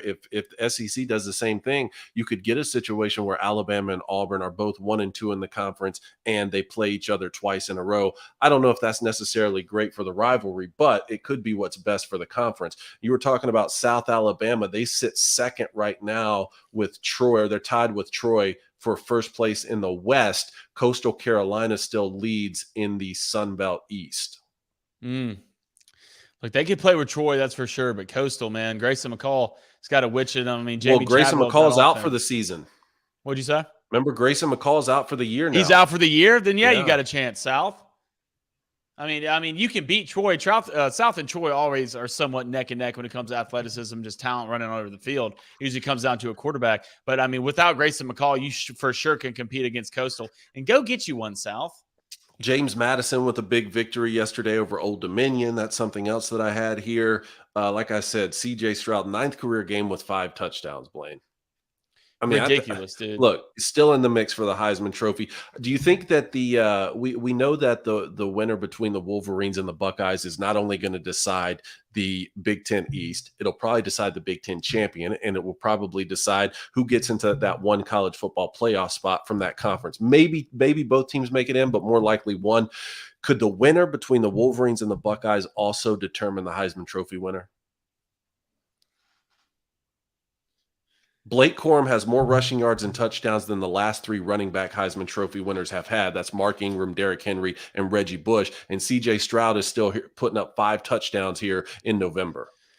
Dave, when's the last time we've really had a Heisman race this close? It's all over the map, man. Because, I mean, you think of, even with Hendon losing to Georgia on the road, not playing well, he's still in there. Hell, Stetson Bennett has to be in there. Blake Corum has to be. If Blake Corum's not leading right now, I would be surprised just because of the numbers this kid's putting up. This kid's a starting NFL running back. You can just tell the way he's built. He's a starting NFL. Then you got CJ. Hell, you got to put Caleb in there from USC. He's absolutely balling. I mean, Bo Nix is probably out of it now since you lose to Washington at home. But, man, at this point, I don't really – it has to be – I would think Blake Corum is in the lead, but CJ is probably a close second. I think Blake Corum should be in the lead right this second, but like I said, if he goes on the road into the horseshoe and rushes for 40 yards and Michigan loses, he won't win the Heisman Trophy, and that's just the nature of that game. You know, that's what propelled Desmond Howard. You know, that's why Desmond Howard won the Heisman Trophy. What if he goes in there, drops a hundo piece and loses? A hundo piece, but they lose by 14. What does C.J. Stroud do in the same game? Not gaudy numbers, but good numbers. Okay, and what does Hendon Hooker do the last 2 weeks? The same thing that he just did to Missouri, or did you got to think who they got left: Vanderbilt and someone else. So he's they're trying to make a statement to make up. They dropped 700 yards. Yeah, I know. Against Missouri, I watched every play because I had them minus 17 you had and a half. TTP, didn't you? I had them minus 17 and a half. Baby Cone had the TTP over 37 and a half. I had a minus 16 and a half too. And so it's just in that scenario, I think about it. That's why Georgia's defense to me is so good. Even that on the road, man, they didn't give a touchdown to like the 4th against the. When's the last time we saw an offense this good from Tennessee? From Tennessee. Well, it's funny you say that because I'm looking at USC's offense and I'm thinking like, man, there are still some elite offenses around the country. And even those couple Oklahoma teams they had when you were talking about Baker Mayfield and Kyler Murray, like we've seen elite offenses that haven't necessarily had a great defense to go with them. What I'm most interested to see is how balanced can the Buckeyes be down the stretch, right? Because they kind of remind me a lot of Tennessee. And we know how balanced Georgia is right now. And we know how balanced Michigan is. Another thing about Michigan, we had Tom Luginbill come on and say that Michigan can't create explosive plays down the field. And I think through the air right now, he's right. J.J. McCarthy is just missing too many throws down the field. But I think that they are still able to create explosive plays on the ground. And so to answer your question, if Blake Corum goes into the horseshoe and rushes for over 100 yards, but Michigan loses, I think he could still win the Heisman Trophy, but it would depend on what C.J. Stroud does in that game and then in the Big Ten Championship as well. I don't know. Drake May's got to be in that conversation too, Dave. Drake May. Yeah, I can y'all hear me? We can hear you. I think your audio is coming through your laptop. Yeah, it's got to come through. Can't come through the mic. That whoever ran in that transformer, like we're just having problems with the internet connection right now. But I don't know what you guys have been saying, but I agree with all of it. Heisman Trophy. Yes, Drake May's got to be in it, right? Right now, Caleb Williams. USC still has that one loss. How bad does that game hurt Bo Nix losing that second game for Oregon down the stretch? But, man, Blake Corum, C.J. Stroud, Hendon Hooker had an unbelievable day yesterday as well. I don't think Hendon's out of it by any stretch of the imagination, even though they're not going to play in the SEC Championship game. The ones that are intriguing to me, at some point, if Jayden Daniels would have had a big day yesterday, I think we could have started talking about Jayden Daniels from LSU a little bit more as well. But it's one of those things where you're going to have opportunities. And that's why a guy like Drake May putting up the numbers that he's putting up, mixed with the opportunities now of being able to play Clemson in an ACC championship game. If he goes out there and throws for 350 and 3 touchdowns and doesn't turn the ball over and runs for another one, and they beat Clemson and make the playoff, he is going, in my opinion, he's the Heisman frontrunner. Right this second? Right. In my opinion, yes. Right this second, I think he is. I'll tell you, man, just watching the football come out of his hand, it just looks different, man. It's an absolute cannon. Stetson Bennett's very intriguing to me, too, because we know that he has the wins, right? This Bulldog team, #1 in the country. He has the yardage to match a lot of these guys. He has the same interception rate as a lot of these guys, which is not many. Completion percentages there. It's the touchdowns, which is kind of lacking. When you look around the country at what Penix and Bo Nix and Hendon Hooker and Caleb Williams and Drake May and some of these other guys, it's the touchdowns that aren't really there, but he also has the win. So I'm interested to see if down the stretch here, Stetson Bennett could at least get an invite. He should. I mean, he should, but he did have 3 weeks in a row where I don't think he had a touchdown pass. He had 2 picks last night. I think he's got 14 touchdown passes overall, or 13, somewhere around there. I do think he deserves an invite, though. But this is a great question right here from Bob Capella. He said, there seems to be a bunch of elite offenses this season.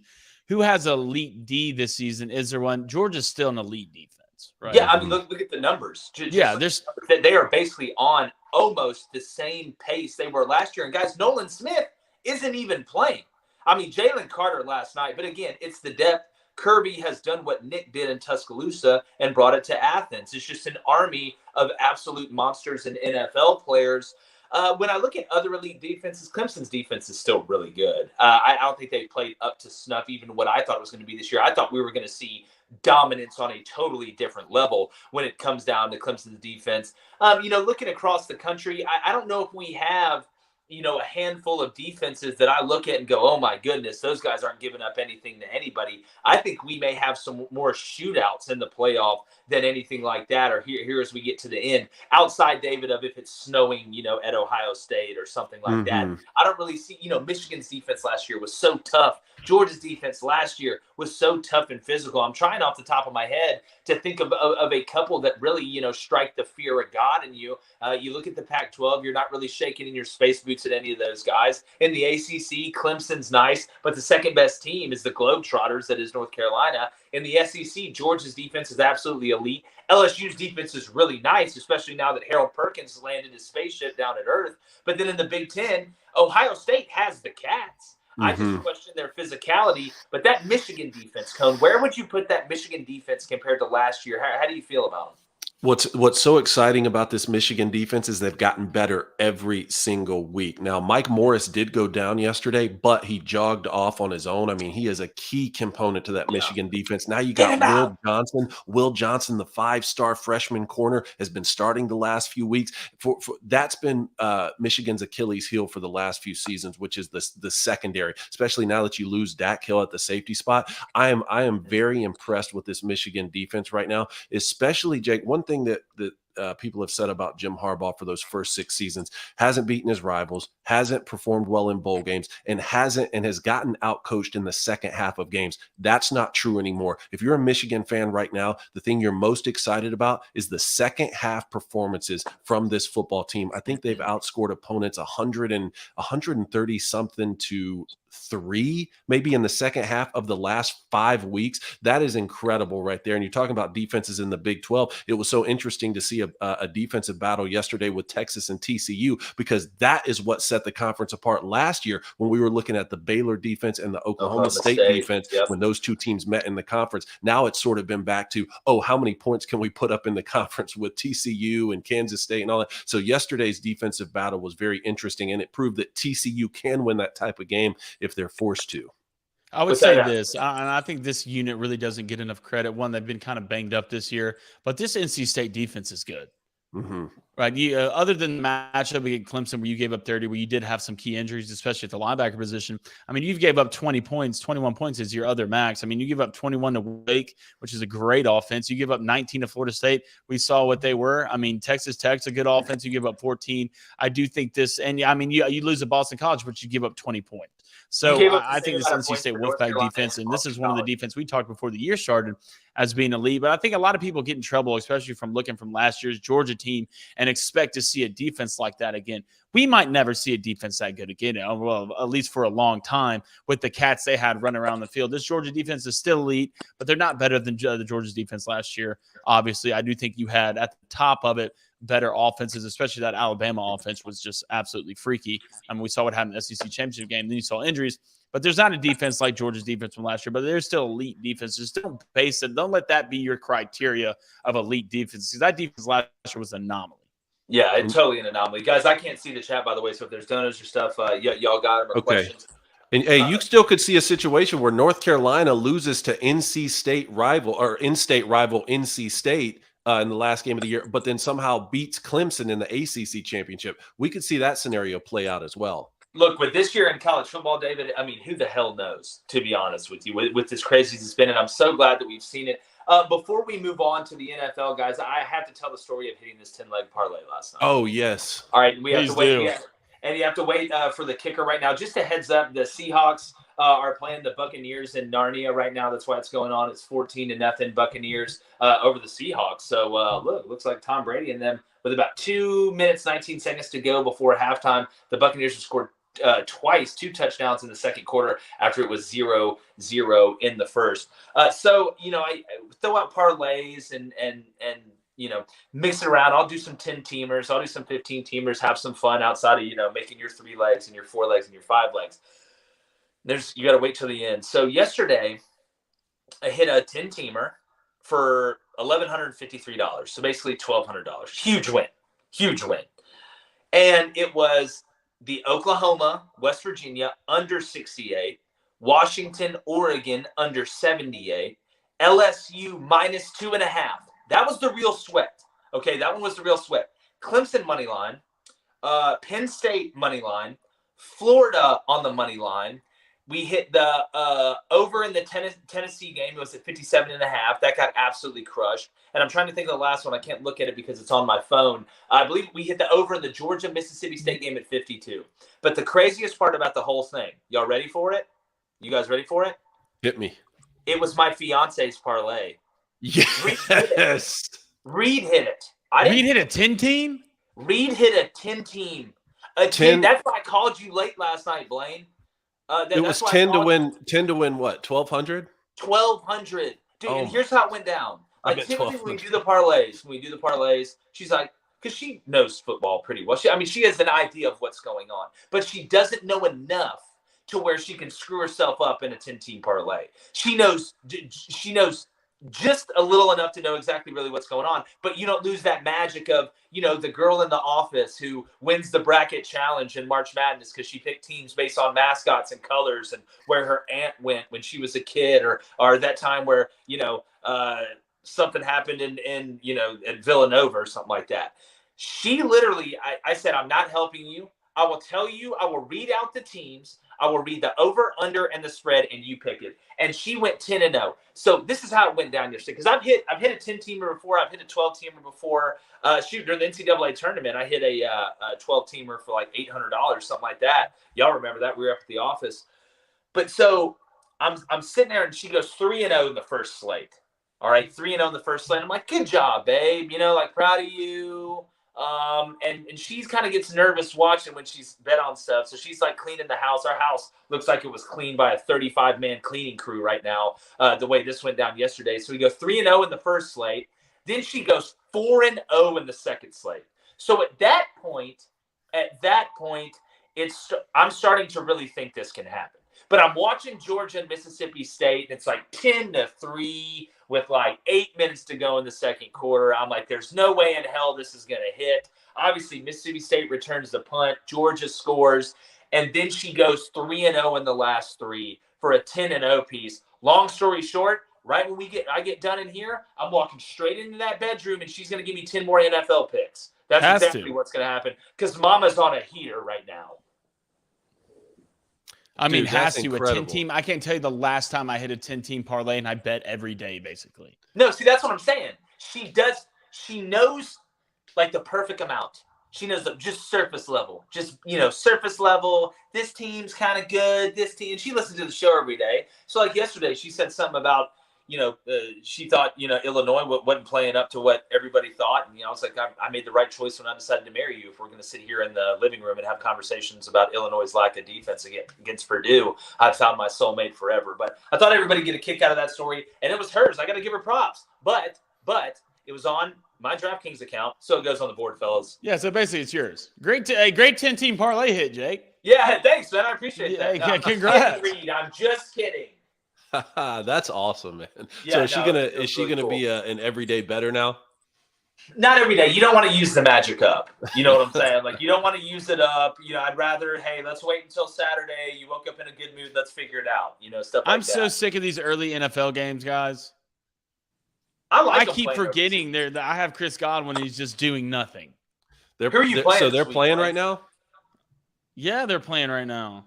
Who are you playing this week, Blaine? I'm playing Clavin. What's the score? How are you looking right now? Chris Godwin has 4. And his kicker has 1. So, I mean, we'll blow it. I'm playing Shapiro. I'm playing Ben this week, and Foreman goes for 19 because the Falcons. We'll blow it. We'll blow it because my team's soft. We're soft. As a unit, we're soft. That's on you as the coach, though. I can't, I can't run them anymore. I got parents calling me. What am I supposed to do? Can't run them anymore. Are their parents calling you up, Mustache? Every day. Blaine's going up to Chris Godwin right now, telling him he's got to run every day. What are they saying on the phone? It's like, hey, little Timmy came home and, he started cramping up when he was sleeping. Well, maybe little Timmy needs to get a little tougher. All right? Maybe it starts with you, parents. Quit babying his ass when he gets up in the morning. All right? Make him make his bed. Why is he not doing 20 push-ups? Why don't we make sure the breakfast is big, start the day right? All right? He's not gaining any damn weight. He lost 5 pounds last week. That's on you. Selfish. Keenan Allen, you're dead to me. We used to have to either eat breakfast there at the building in the morning in high school football, and they would have honey buns for everyone, or you could bring a note from your parents that said you ate breakfast, or you could bring a receipt from either if you had Chick-fil-A or McDonald's for breakfast, you could bring your receipt. We had to in high school. Our defensive coordinator would make like 1,000 PB&Js.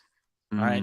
You had to walk in there and eat at least 3 PB&Js in front of the coaches. At gunpoint. And then go to class. Wow.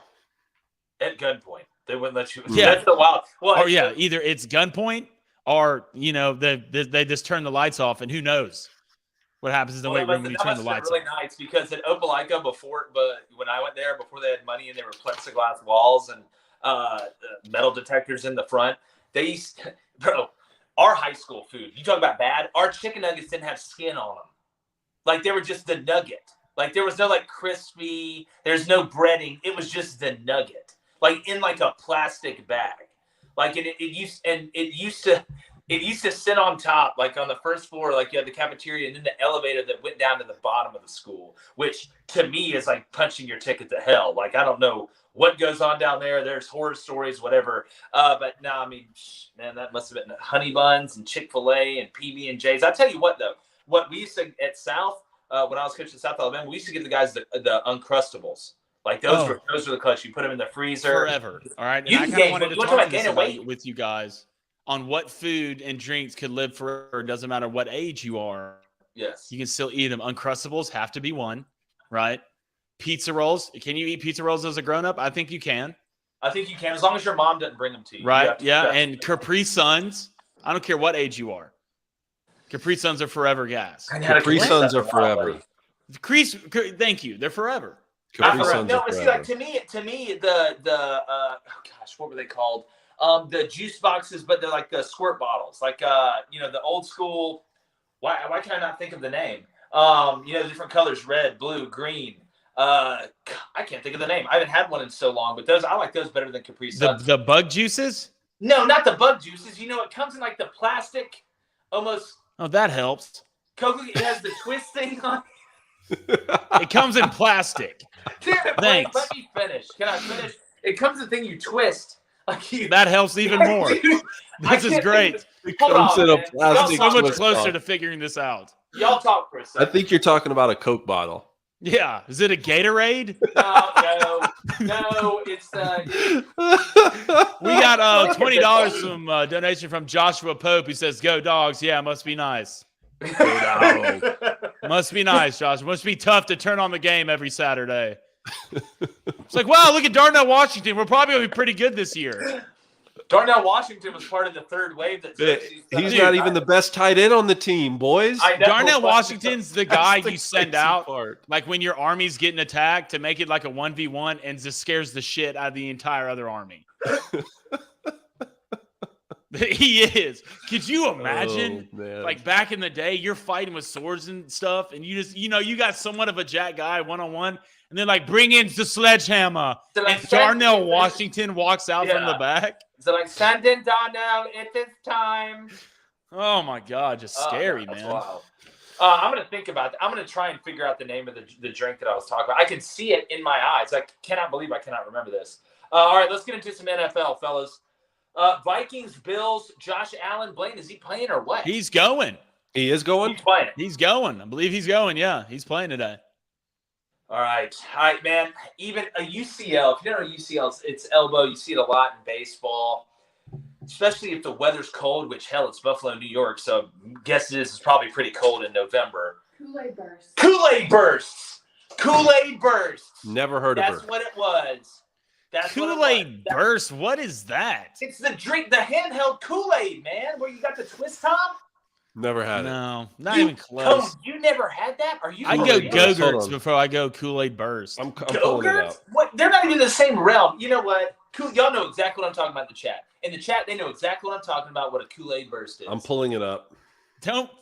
I don't want any Go-Gurt trash. Oh, I do know these. Yes. I can't think of the name, David. Right, we used to drink them. We're not that much. I mean, I used to like the grape one. The grape one went super hard. The red one really pissed me off. Now I know it. Now it makes sense because they. These were gas. Yes, yes. I just can't think of the name, Blaine. I never knew what they were called. Yeah, me neither. Because I never saw a package. The moms would just hand them out from the cooler and be like, "Hey, you played well. Here, drink this." Yeah, you should drink them like just one chug, man. Yeah, you just eat the plastic too. It's so good. You know what? I feel like we need these in a cooler on the set. I think we do. You know what? I think that'd be a really good chaser too, to be honest with you. I just had a blast from the past looking at these bottles. Dude, I know. That's why I was freaking out over here. But all right, Vikings, Bills. Blaine, Kirk Cousins. It's at noon. It's not on Monday. He's wearing chains in the plane. And not he's going God mode. If it's noon o'clock and Kirk Cousins is playing, you best watch out. All right? Mm-hmm. Joe Biden's kid's about to ball out. All right, he's about to ball out. And you bet your ass he'll be over there on that bench looking at that laptop. Yeah, for sure. Look, man, part of me really wants to take the Vikings. I think they're 6.5. I mean, they're 6.5 point dog. I'm taking them on the road, right? I'm taking them, boys. It's on the road, but look, I mean, I feel like they're going to try and protect Josh a little bit, not just throwing, but running. I mean, your elbow is not just for throwing. I know they added Nyheim Hines. Guys, I think the Vikings win this game. I think the Vikings win it. I think that gives the Bills 3 losses.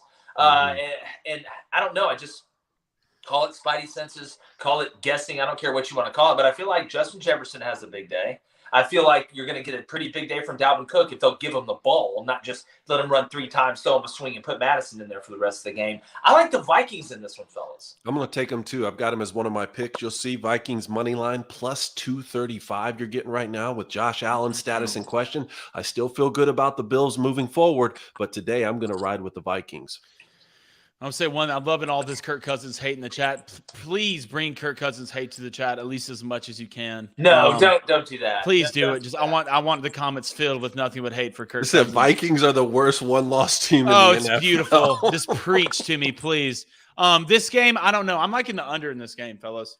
I really am, especially with Josh Allen being kind of banged up. Let's make sure not to throw to Stephon Diggs too much after I watch my fantasy team just absolutely freak out and lose again. But, man, I just saw the Bills coming off a bad loss against the Jets. I do like the Bills at home. I don't think they cover, though. I think it'll be at least a minus 2.5, 3-point win. But I do like the Bills at home. Blaine, I looked at the projected playoffs for the fantasy. Right now, if it ended today, me and you would be playing in the first round. Good. Yeah, that's what I said. Please bring it. Great. I'm going to finish first. Even better. Even better. I'm going to finish first. You're going to have to get through the first Even round. better. If it ended can't today. wait. Don't look me in the eyes, kid. Code said Good thing it doesn't end today. Look, Code, you're still Jake, after the first week of a competition, Jay, man, if it ended right this second, I would win. It's not wrong though. All right, let's go. Lions, Bears. Look, I've been rooting for Dan Campbell because I like the way he goes about things. I know the players respect him. I love the way he treats his coaches. And he's also a monster. But, guys, the Bears and Justin Fields kind of figuring it out a little bit. He's been proving it seems like every week. Now, this game is going to be outside, not indoors. I like the Bears in this one. They're a 3-point favorite right now. I don't think you'd be crazy to buy that up a little bit. I think they may run the Lions. I just don't believe in Jared Goff. I especially don't believe in Jared Goff against the Bears or Bears defense in general.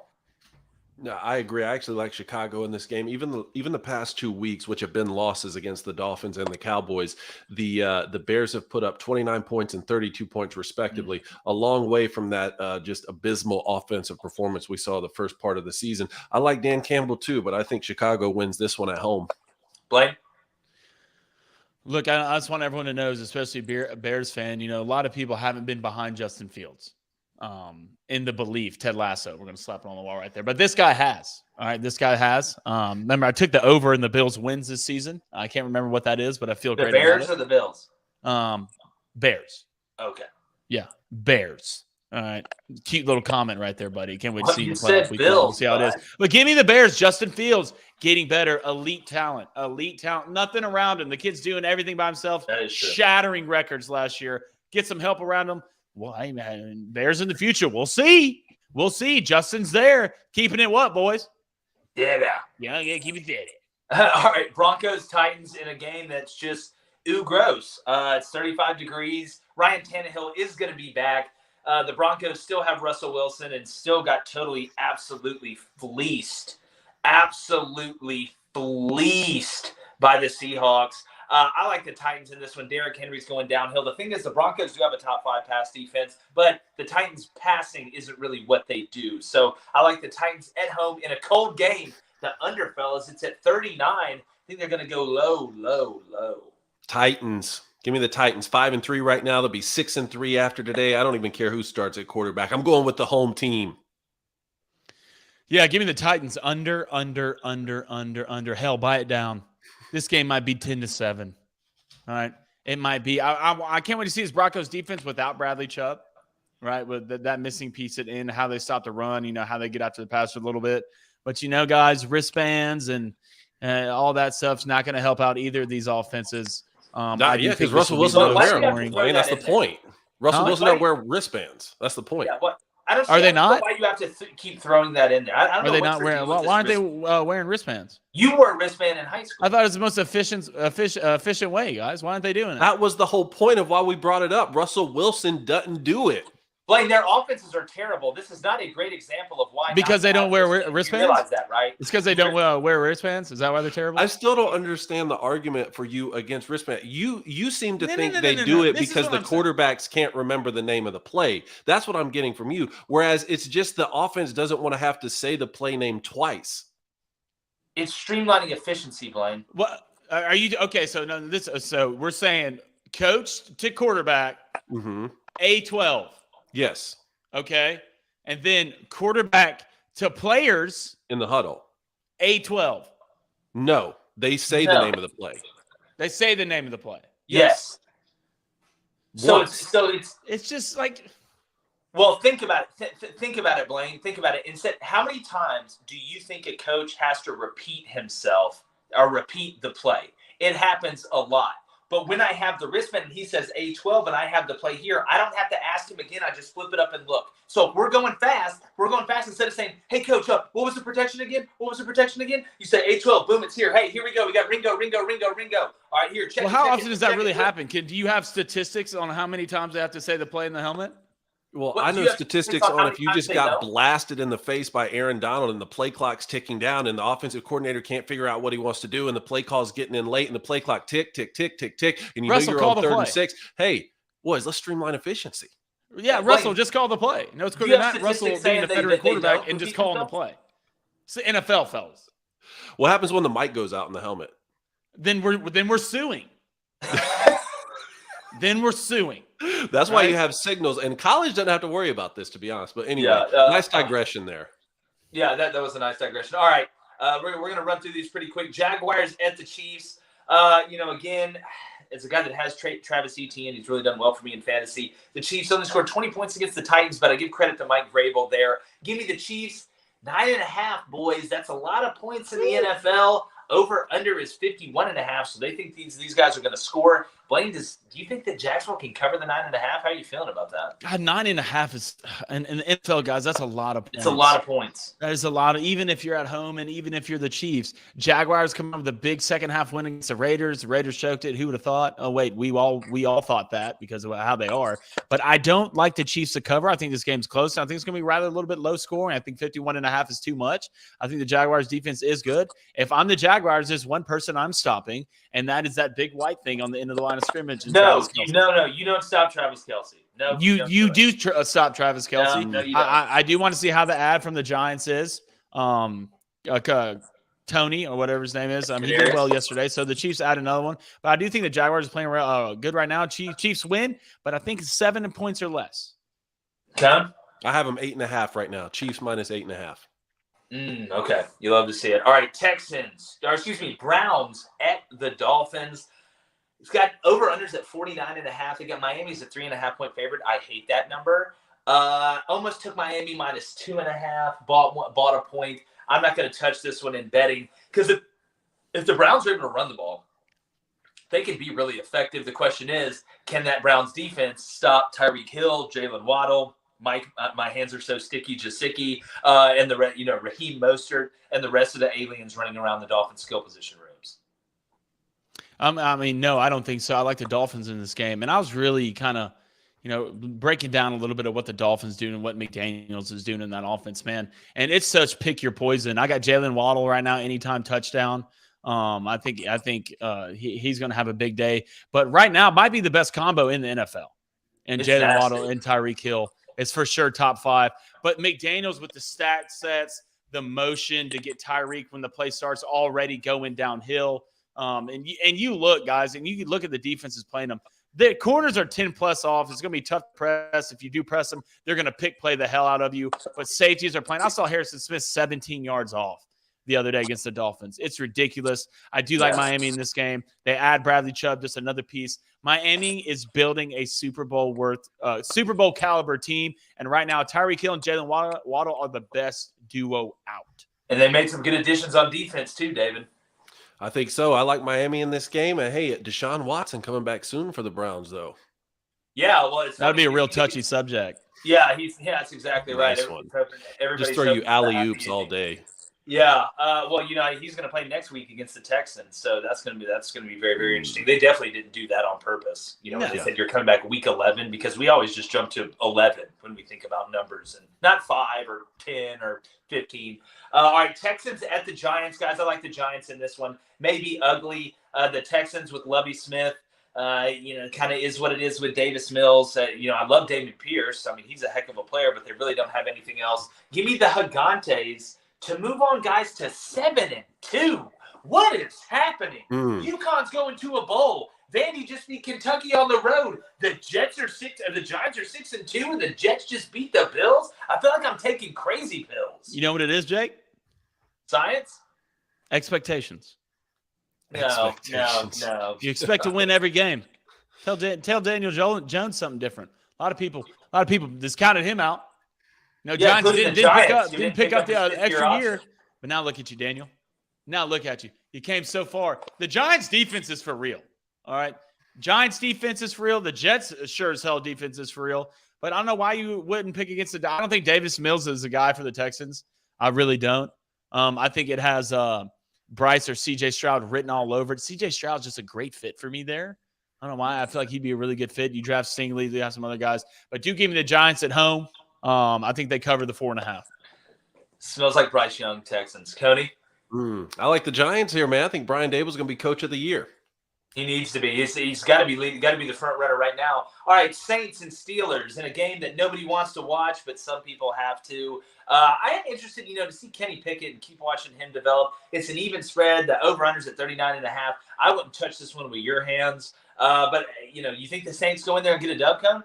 I think that this is one of the only road wins that I had on the slate today. I think Minnesota can go on the road and win today. I think Dallas can go on the road today. And I think New Orleans can go on the road today and beat Pittsburgh in Pittsburgh. What? Give me the Steelers for one reason and one reason only. TJ Watt is back. This man is an absolute terrorist at the line of scrimmage. There's nothing he can't do. Hell, you could probably put him at safety if you really wanted to.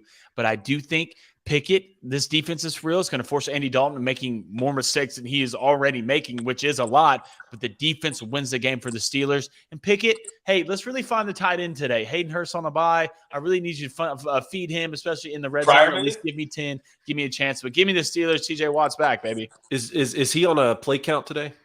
I don't know. I'm not 100% on that. But knowing TJ, just the way this guy is, especially the way him and JJ are, I guarantee he'll be out there not on a snap count. I think he'll be out there playing today. He's probably already drank 2 gallons of milk already today. All right, Colts and Raiders. Ew, gross. I mean, I'm not touching this game because it's disgusting. The Raiders are a 4-point favorite at home. You know, you got Waller's out, Renfro's out, but you still have Devontae Adams, and the Colts on offense is basically an etch-a-sketch. Well, I was going to say the good news for one of these franchises is someone has to win the game, right? But then I forgot in the NFL, I forgot that they tie quite often. So maybe it'll just end in a tie. that would make sense. Jeff Saturday. First game as a Colt. Jeff, you shouldn't be there. That's what they're saying, Jeff. That's what they're saying. No experience, Jeff, right? No experience coaching. You coach a high school team and y'all were mid. All right? I mean, but the difference is going to be, right? Colts defense, baby. Come on. Colts defense. Don't believe in Derek Carr. # never will. Ben Davies tried to trade me Darren Waller for DeAndre Hopkins. What a joke. Now Darren Waller's on the IR. Funny how that happens. He's been hurt the whole year. Welcome to my team. But give me the Colts. Jeff Saturday, first game NFL head coach, interim head coach. He gets the dub. It'd be nice to see Jeff sticking to all the haters, including guys like Joe Thomas and Andrew Whitworth. I couldn't believe it. Cowboys at the Packers. It's going to be cold. It's Green Bay, and they play outside. Again, the Packers they're out there throwing to me. I mean, Aaron Rodgers is a witch, but he doesn't have his broom right now because nobody else can help him out. The Cowboys, 3.5-point favorites. I love Dallas's defense. I think them and the Eagles, I think the 2 best defenses in the NFL are both in the same division. Give me the Cowboys. Micah Parsons, speaking of terrorists on the edge, if we're calling them terrorists on the edge, then he's, terrorist number 1 that you got to go find. Micah Parsons is an absolute problem. I like the Cowboys. I think Tony Pollard has another big day. Cold weather, Zeke's knee's been beat up. Not a good combination. Give me Tony Pollard and the Cowboys. I like the Cowboys to go on the road and win here. I think Micah Parsons be the defensive player of the year, boys. Yep. I also like the Cowboys to go on the road and win this game. And for all the people, especially like all the analysts or whatever, saying that they need to sit Aaron Rodgers, get out. Yeah. Get out. What are you talking about? It's Aaron's fault. He should have gone to the Titans, man. It's Aaron's fault. Look around him. Yeah. Romeo Dobbs and Alan Lazard are your number 1. Those sound like characters from Harry Potter. I just feel like Aaron is just trying to do what? Do too much, right? That's what it looks like. You can't trust anything around him. The offensive line's been beat up. Aaron Jones haven't been running the ball great. He has no receivers. I think this Cowboys defense is super caliber worthy. You get Dak Prescott back, so I do like the Cowboys, but closer than people think. Okay. 3.5-point spread. We'll see. All right, guys. 2 more real quick. Cardinals at the Rams could have both backup quarterbacks. Speaking of Kirk Cousins, I had to go pick him up, and I'm playing him today because Kyler Murray may not play, and that game comes on at 3:25. So I'm not playing the he might not, he might situational game. Kirk Cousins is going to be my quarterback today. But guys, if Kyler doesn't play, you're going to have Colt McCoy. Matt Stafford's been beat up. They're hopeful he's going to play, but if he doesn't, the Rams are going to start John Walford, who sounds like a guy that's going to try and sell me a reverse mortgage. I don't know who you are, John, but I believe. I think the Cardinals can go on the road and win here. I mean, we've been seeing that Rams offensive line just struggle and struggle. Yeah. I don't know what's going to happen at the quarterback position for either team, but I think the Cardinals can go on the road and pick up a victory here. I hope depending on quarterback play, all right? If both quarterbacks sit, I like the Rams, all right? And for 2 reasons. 1, Jalen Ramsey. 2, Aaron Donald. Speaking of terrorists, this dude's the best defensive lineman in the league. The Cardinals' offensive line's not great. This offense has been mediocre all year. Aaron Donald, if there's an under to take right now, I don't know what it's at, probably 40, maybe 39. It's at 39.5. take this under. There might be one touchdown scored in this game, especially backup quarterbacks play. But if both quarterbacks play, it's a little bit flirty. But I like the Rams in this game. All right, Aaron Donald will be the difference. This Rams defense is for real. And at the end of the day, I need Matthew Stafford to play the throw to Cooper Kupp. So give me the Rams. All right, last one. Chargers at the 49ers. The Chargers have been, honestly, more beat up than a blind person in a boxing ring. But, the Niners added Christian McCaffrey. We all know he's a witch of the highest order. Dude's running around with an infinity stone. Deebo Samuel's back. Keenan Allen. Blaine, is Keenan Allen going to play, or has he had another setback again? Nope. He's out again. He's out again. All right. He's out again because of the hammy. Because of the hammy. How many setbacks can you have? What are you doing? Yeah. Like every week is a setback. What are you hang glide in your off time? Like what are you running triathlons? Rest. Week 1, first quarter, hammy, didn't even pull it. Tweaked it and hasn't played. He played 1 quarter after that. Hasn't played since. You want to talk about tough. Justin Herbert's out there dying on the field. Yeah. They're having to drag Justin Herbert off. He's playing with broken ribs. And you can't play with a tweaked hammy? Grow up, Peter Pan. Count Chocula. Talk about giving some money away. It's ridiculous. So you like the Niners? Yes. Okay. Covered. 7.5. Covered. Defense. Covered Fred Warner. Scary. No, I don't think so. Ooh. Neither team has performed quite like we thought they would this season. I do think the 49ers will win the football game, but 7.5, that's too much, Blaine. Dude, isn't it crazy, though, to think the Chargers are 5-3 still? I know. They're 5-3. Like, 49ers are 4-4. The Chargers are beat up. Yeah, they're beat up in 5-3. I mean, they're the kid who wears his pants too high in school beat up. Like now that's apparently a cool thing, I guess. I don't know. On the show, it's a cool thing. Hashtag Flaming Dragons ankle. All right, do we have any donations before we get to bets and get out of here? I'm pretty sure we do. Yeah, let's go to Mason Roush. Definitely said that last name wrong, but I mean, who cares? Actually, late as always, but just got out of church. Anyways, go Heels. Hey, North Carolina fans started to show up a little bit. Hey, look, North Carolina fans, come on over. It's basketball season 2, and North Carolina's still caring about football, huh? How about that? Catch me outside. How about that? Mike RFF Lifestyle says Keenan Allen needs to call Wambulance. get that and a Wham burger and some French fries. Just fantasy question. Same guys. Times are tough, but Melvin Gordon or Latavius Murray? Death. The death penalty. Me. Yeah, Melvin Gordon. Close your eyes and pick one. What are you needing? Like, are you needing like something huge today? Like, are you playing against a good team, or do you just need somebody to go out there and not blow it? I mean, those are two. I would go Melvin Gordon, just because. I mean, yeah, that's. I mean, you got to think choice. Red zone with Melvin, right? Melvin Gordon will get some carries in the red zone. Yeah. That's tough. Man, that's like waterboarding or rat poison. Like, yeah, you're gonna punch me. You're probably gonna lose. Punch me in 2 other places I can't talk about right now. It's just a tough choice. Let's go to Texas Ed. Raiders trade for Derek Carr for Aaron Rodgers in the offseason. I think it'd be a great trade. I think it'd be of the Raiders. And, I mean, what about the Titans? No, I mean, you bring Devontae and Aaron back together, so you're going to get rid of the guy you played college with to bring in the guy you played in the pros with. So you're kind of going reverse trading. But yeah, what do the Raiders have to give up though? Like, who do you got to give up to get Aaron Rodgers? Like, whose son do you got to give him? Like, how does that work? Yeah, if he was going to leave, he would have signed before this latest contract extension. That's exactly right. Okay, all right. You didn't have to yell at me. All right, Garrett Flores with a $2 donation. He says, "LOL's off by 7. Oh well, TCU by 7. Thoughts?" Garrett, it seems like you did get in the show late because we have talked about this. Great win for TCU. I mean, Britney Spears, oops, I did it again. So why was I surprised? Look, we always say versatility is the best tility. They win in multiple ways. We've seen TCU win shootouts. We've seen TCU win fist fights. And I think last night goes to show you really how complete this team is. Now, we'll see going forward. But for sure, man, Funky Town, stand up.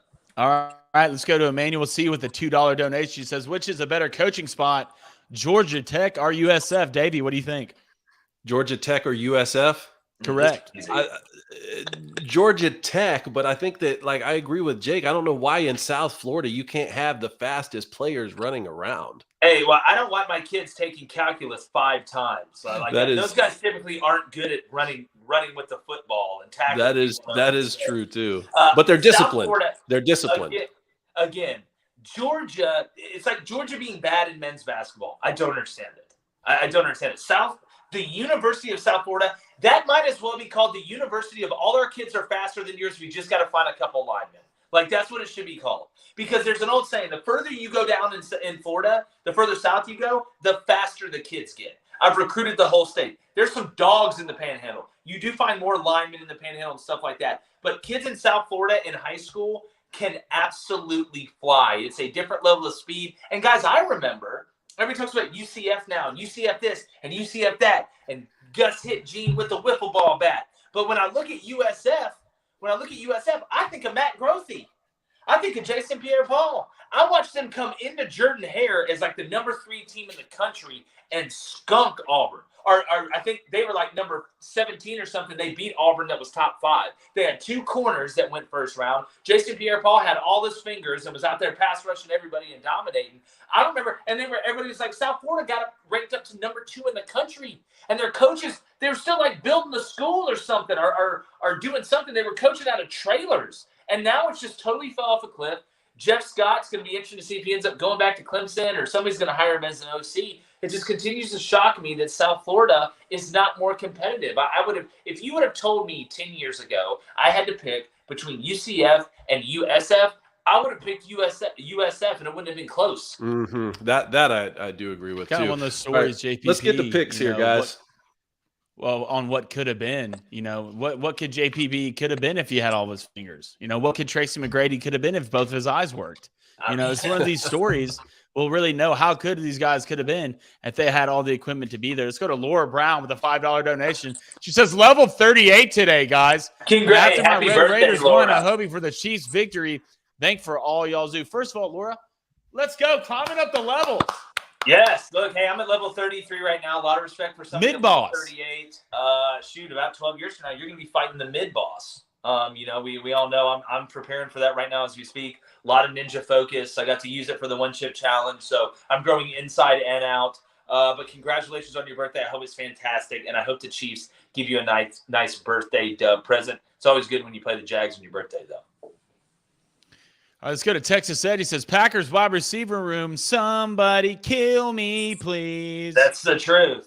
I mean, let's be honest. It's only your own fault. Do you ever heard the song "Man in the Mirror"? Let's go ahead and listen to that song, get in the mirror, and draft better.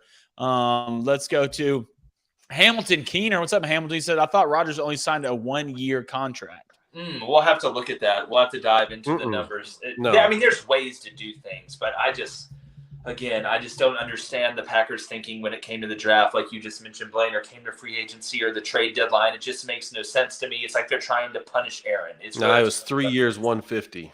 3 years. Whoa. God, that's pretty sweet. Cone, all right. You ready to get to picks? Let's get the picks, boys. All right.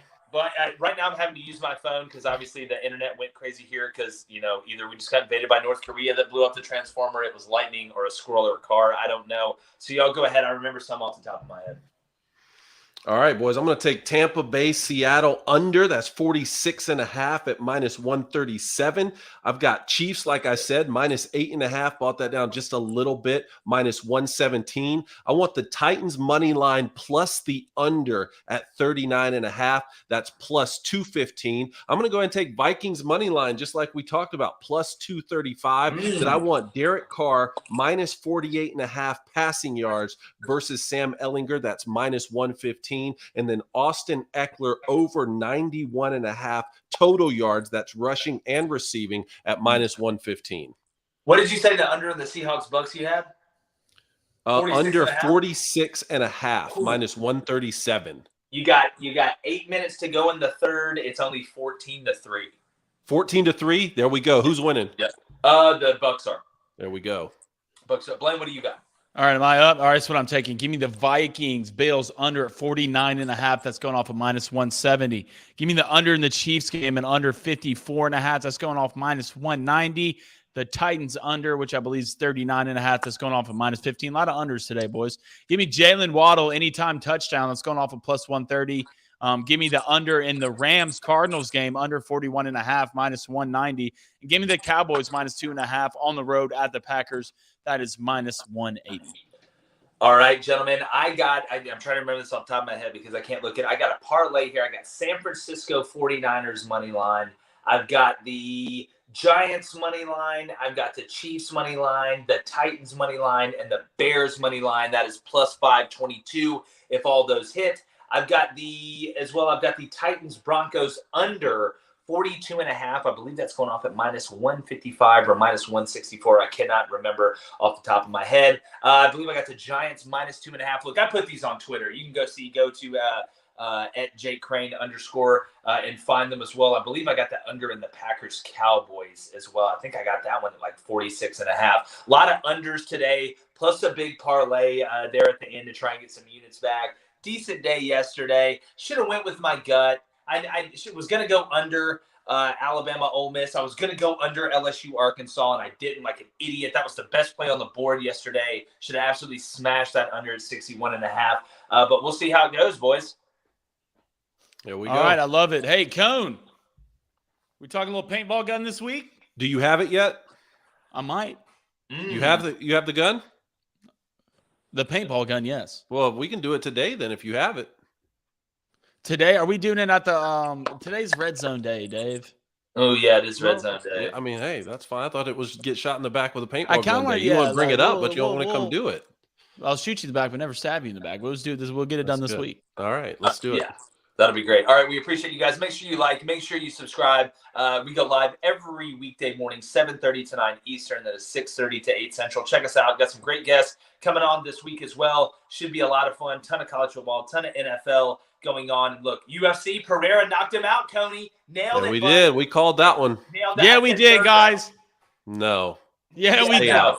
Stay out of this one. Yeah, I said third round, but he knocked him out in the fifth. That was a huge win for Pereira. Adesanya again, and I just think he gets too loose with it sometimes. But I appreciate you guys. We're trying to be the best sports show in America. Oh wait, we already are. So make sure you're checking us out. Go to the Daily Wire Plus. Blaine, the mustache looks great. Cone, the hair is always fluffed perfectly. Skin tone is unbelievable. Really proud of you guys. All right, we'll catch you Monday. And just like the chances of Aaron Rodgers having good wide receiver play, we're going. Gone.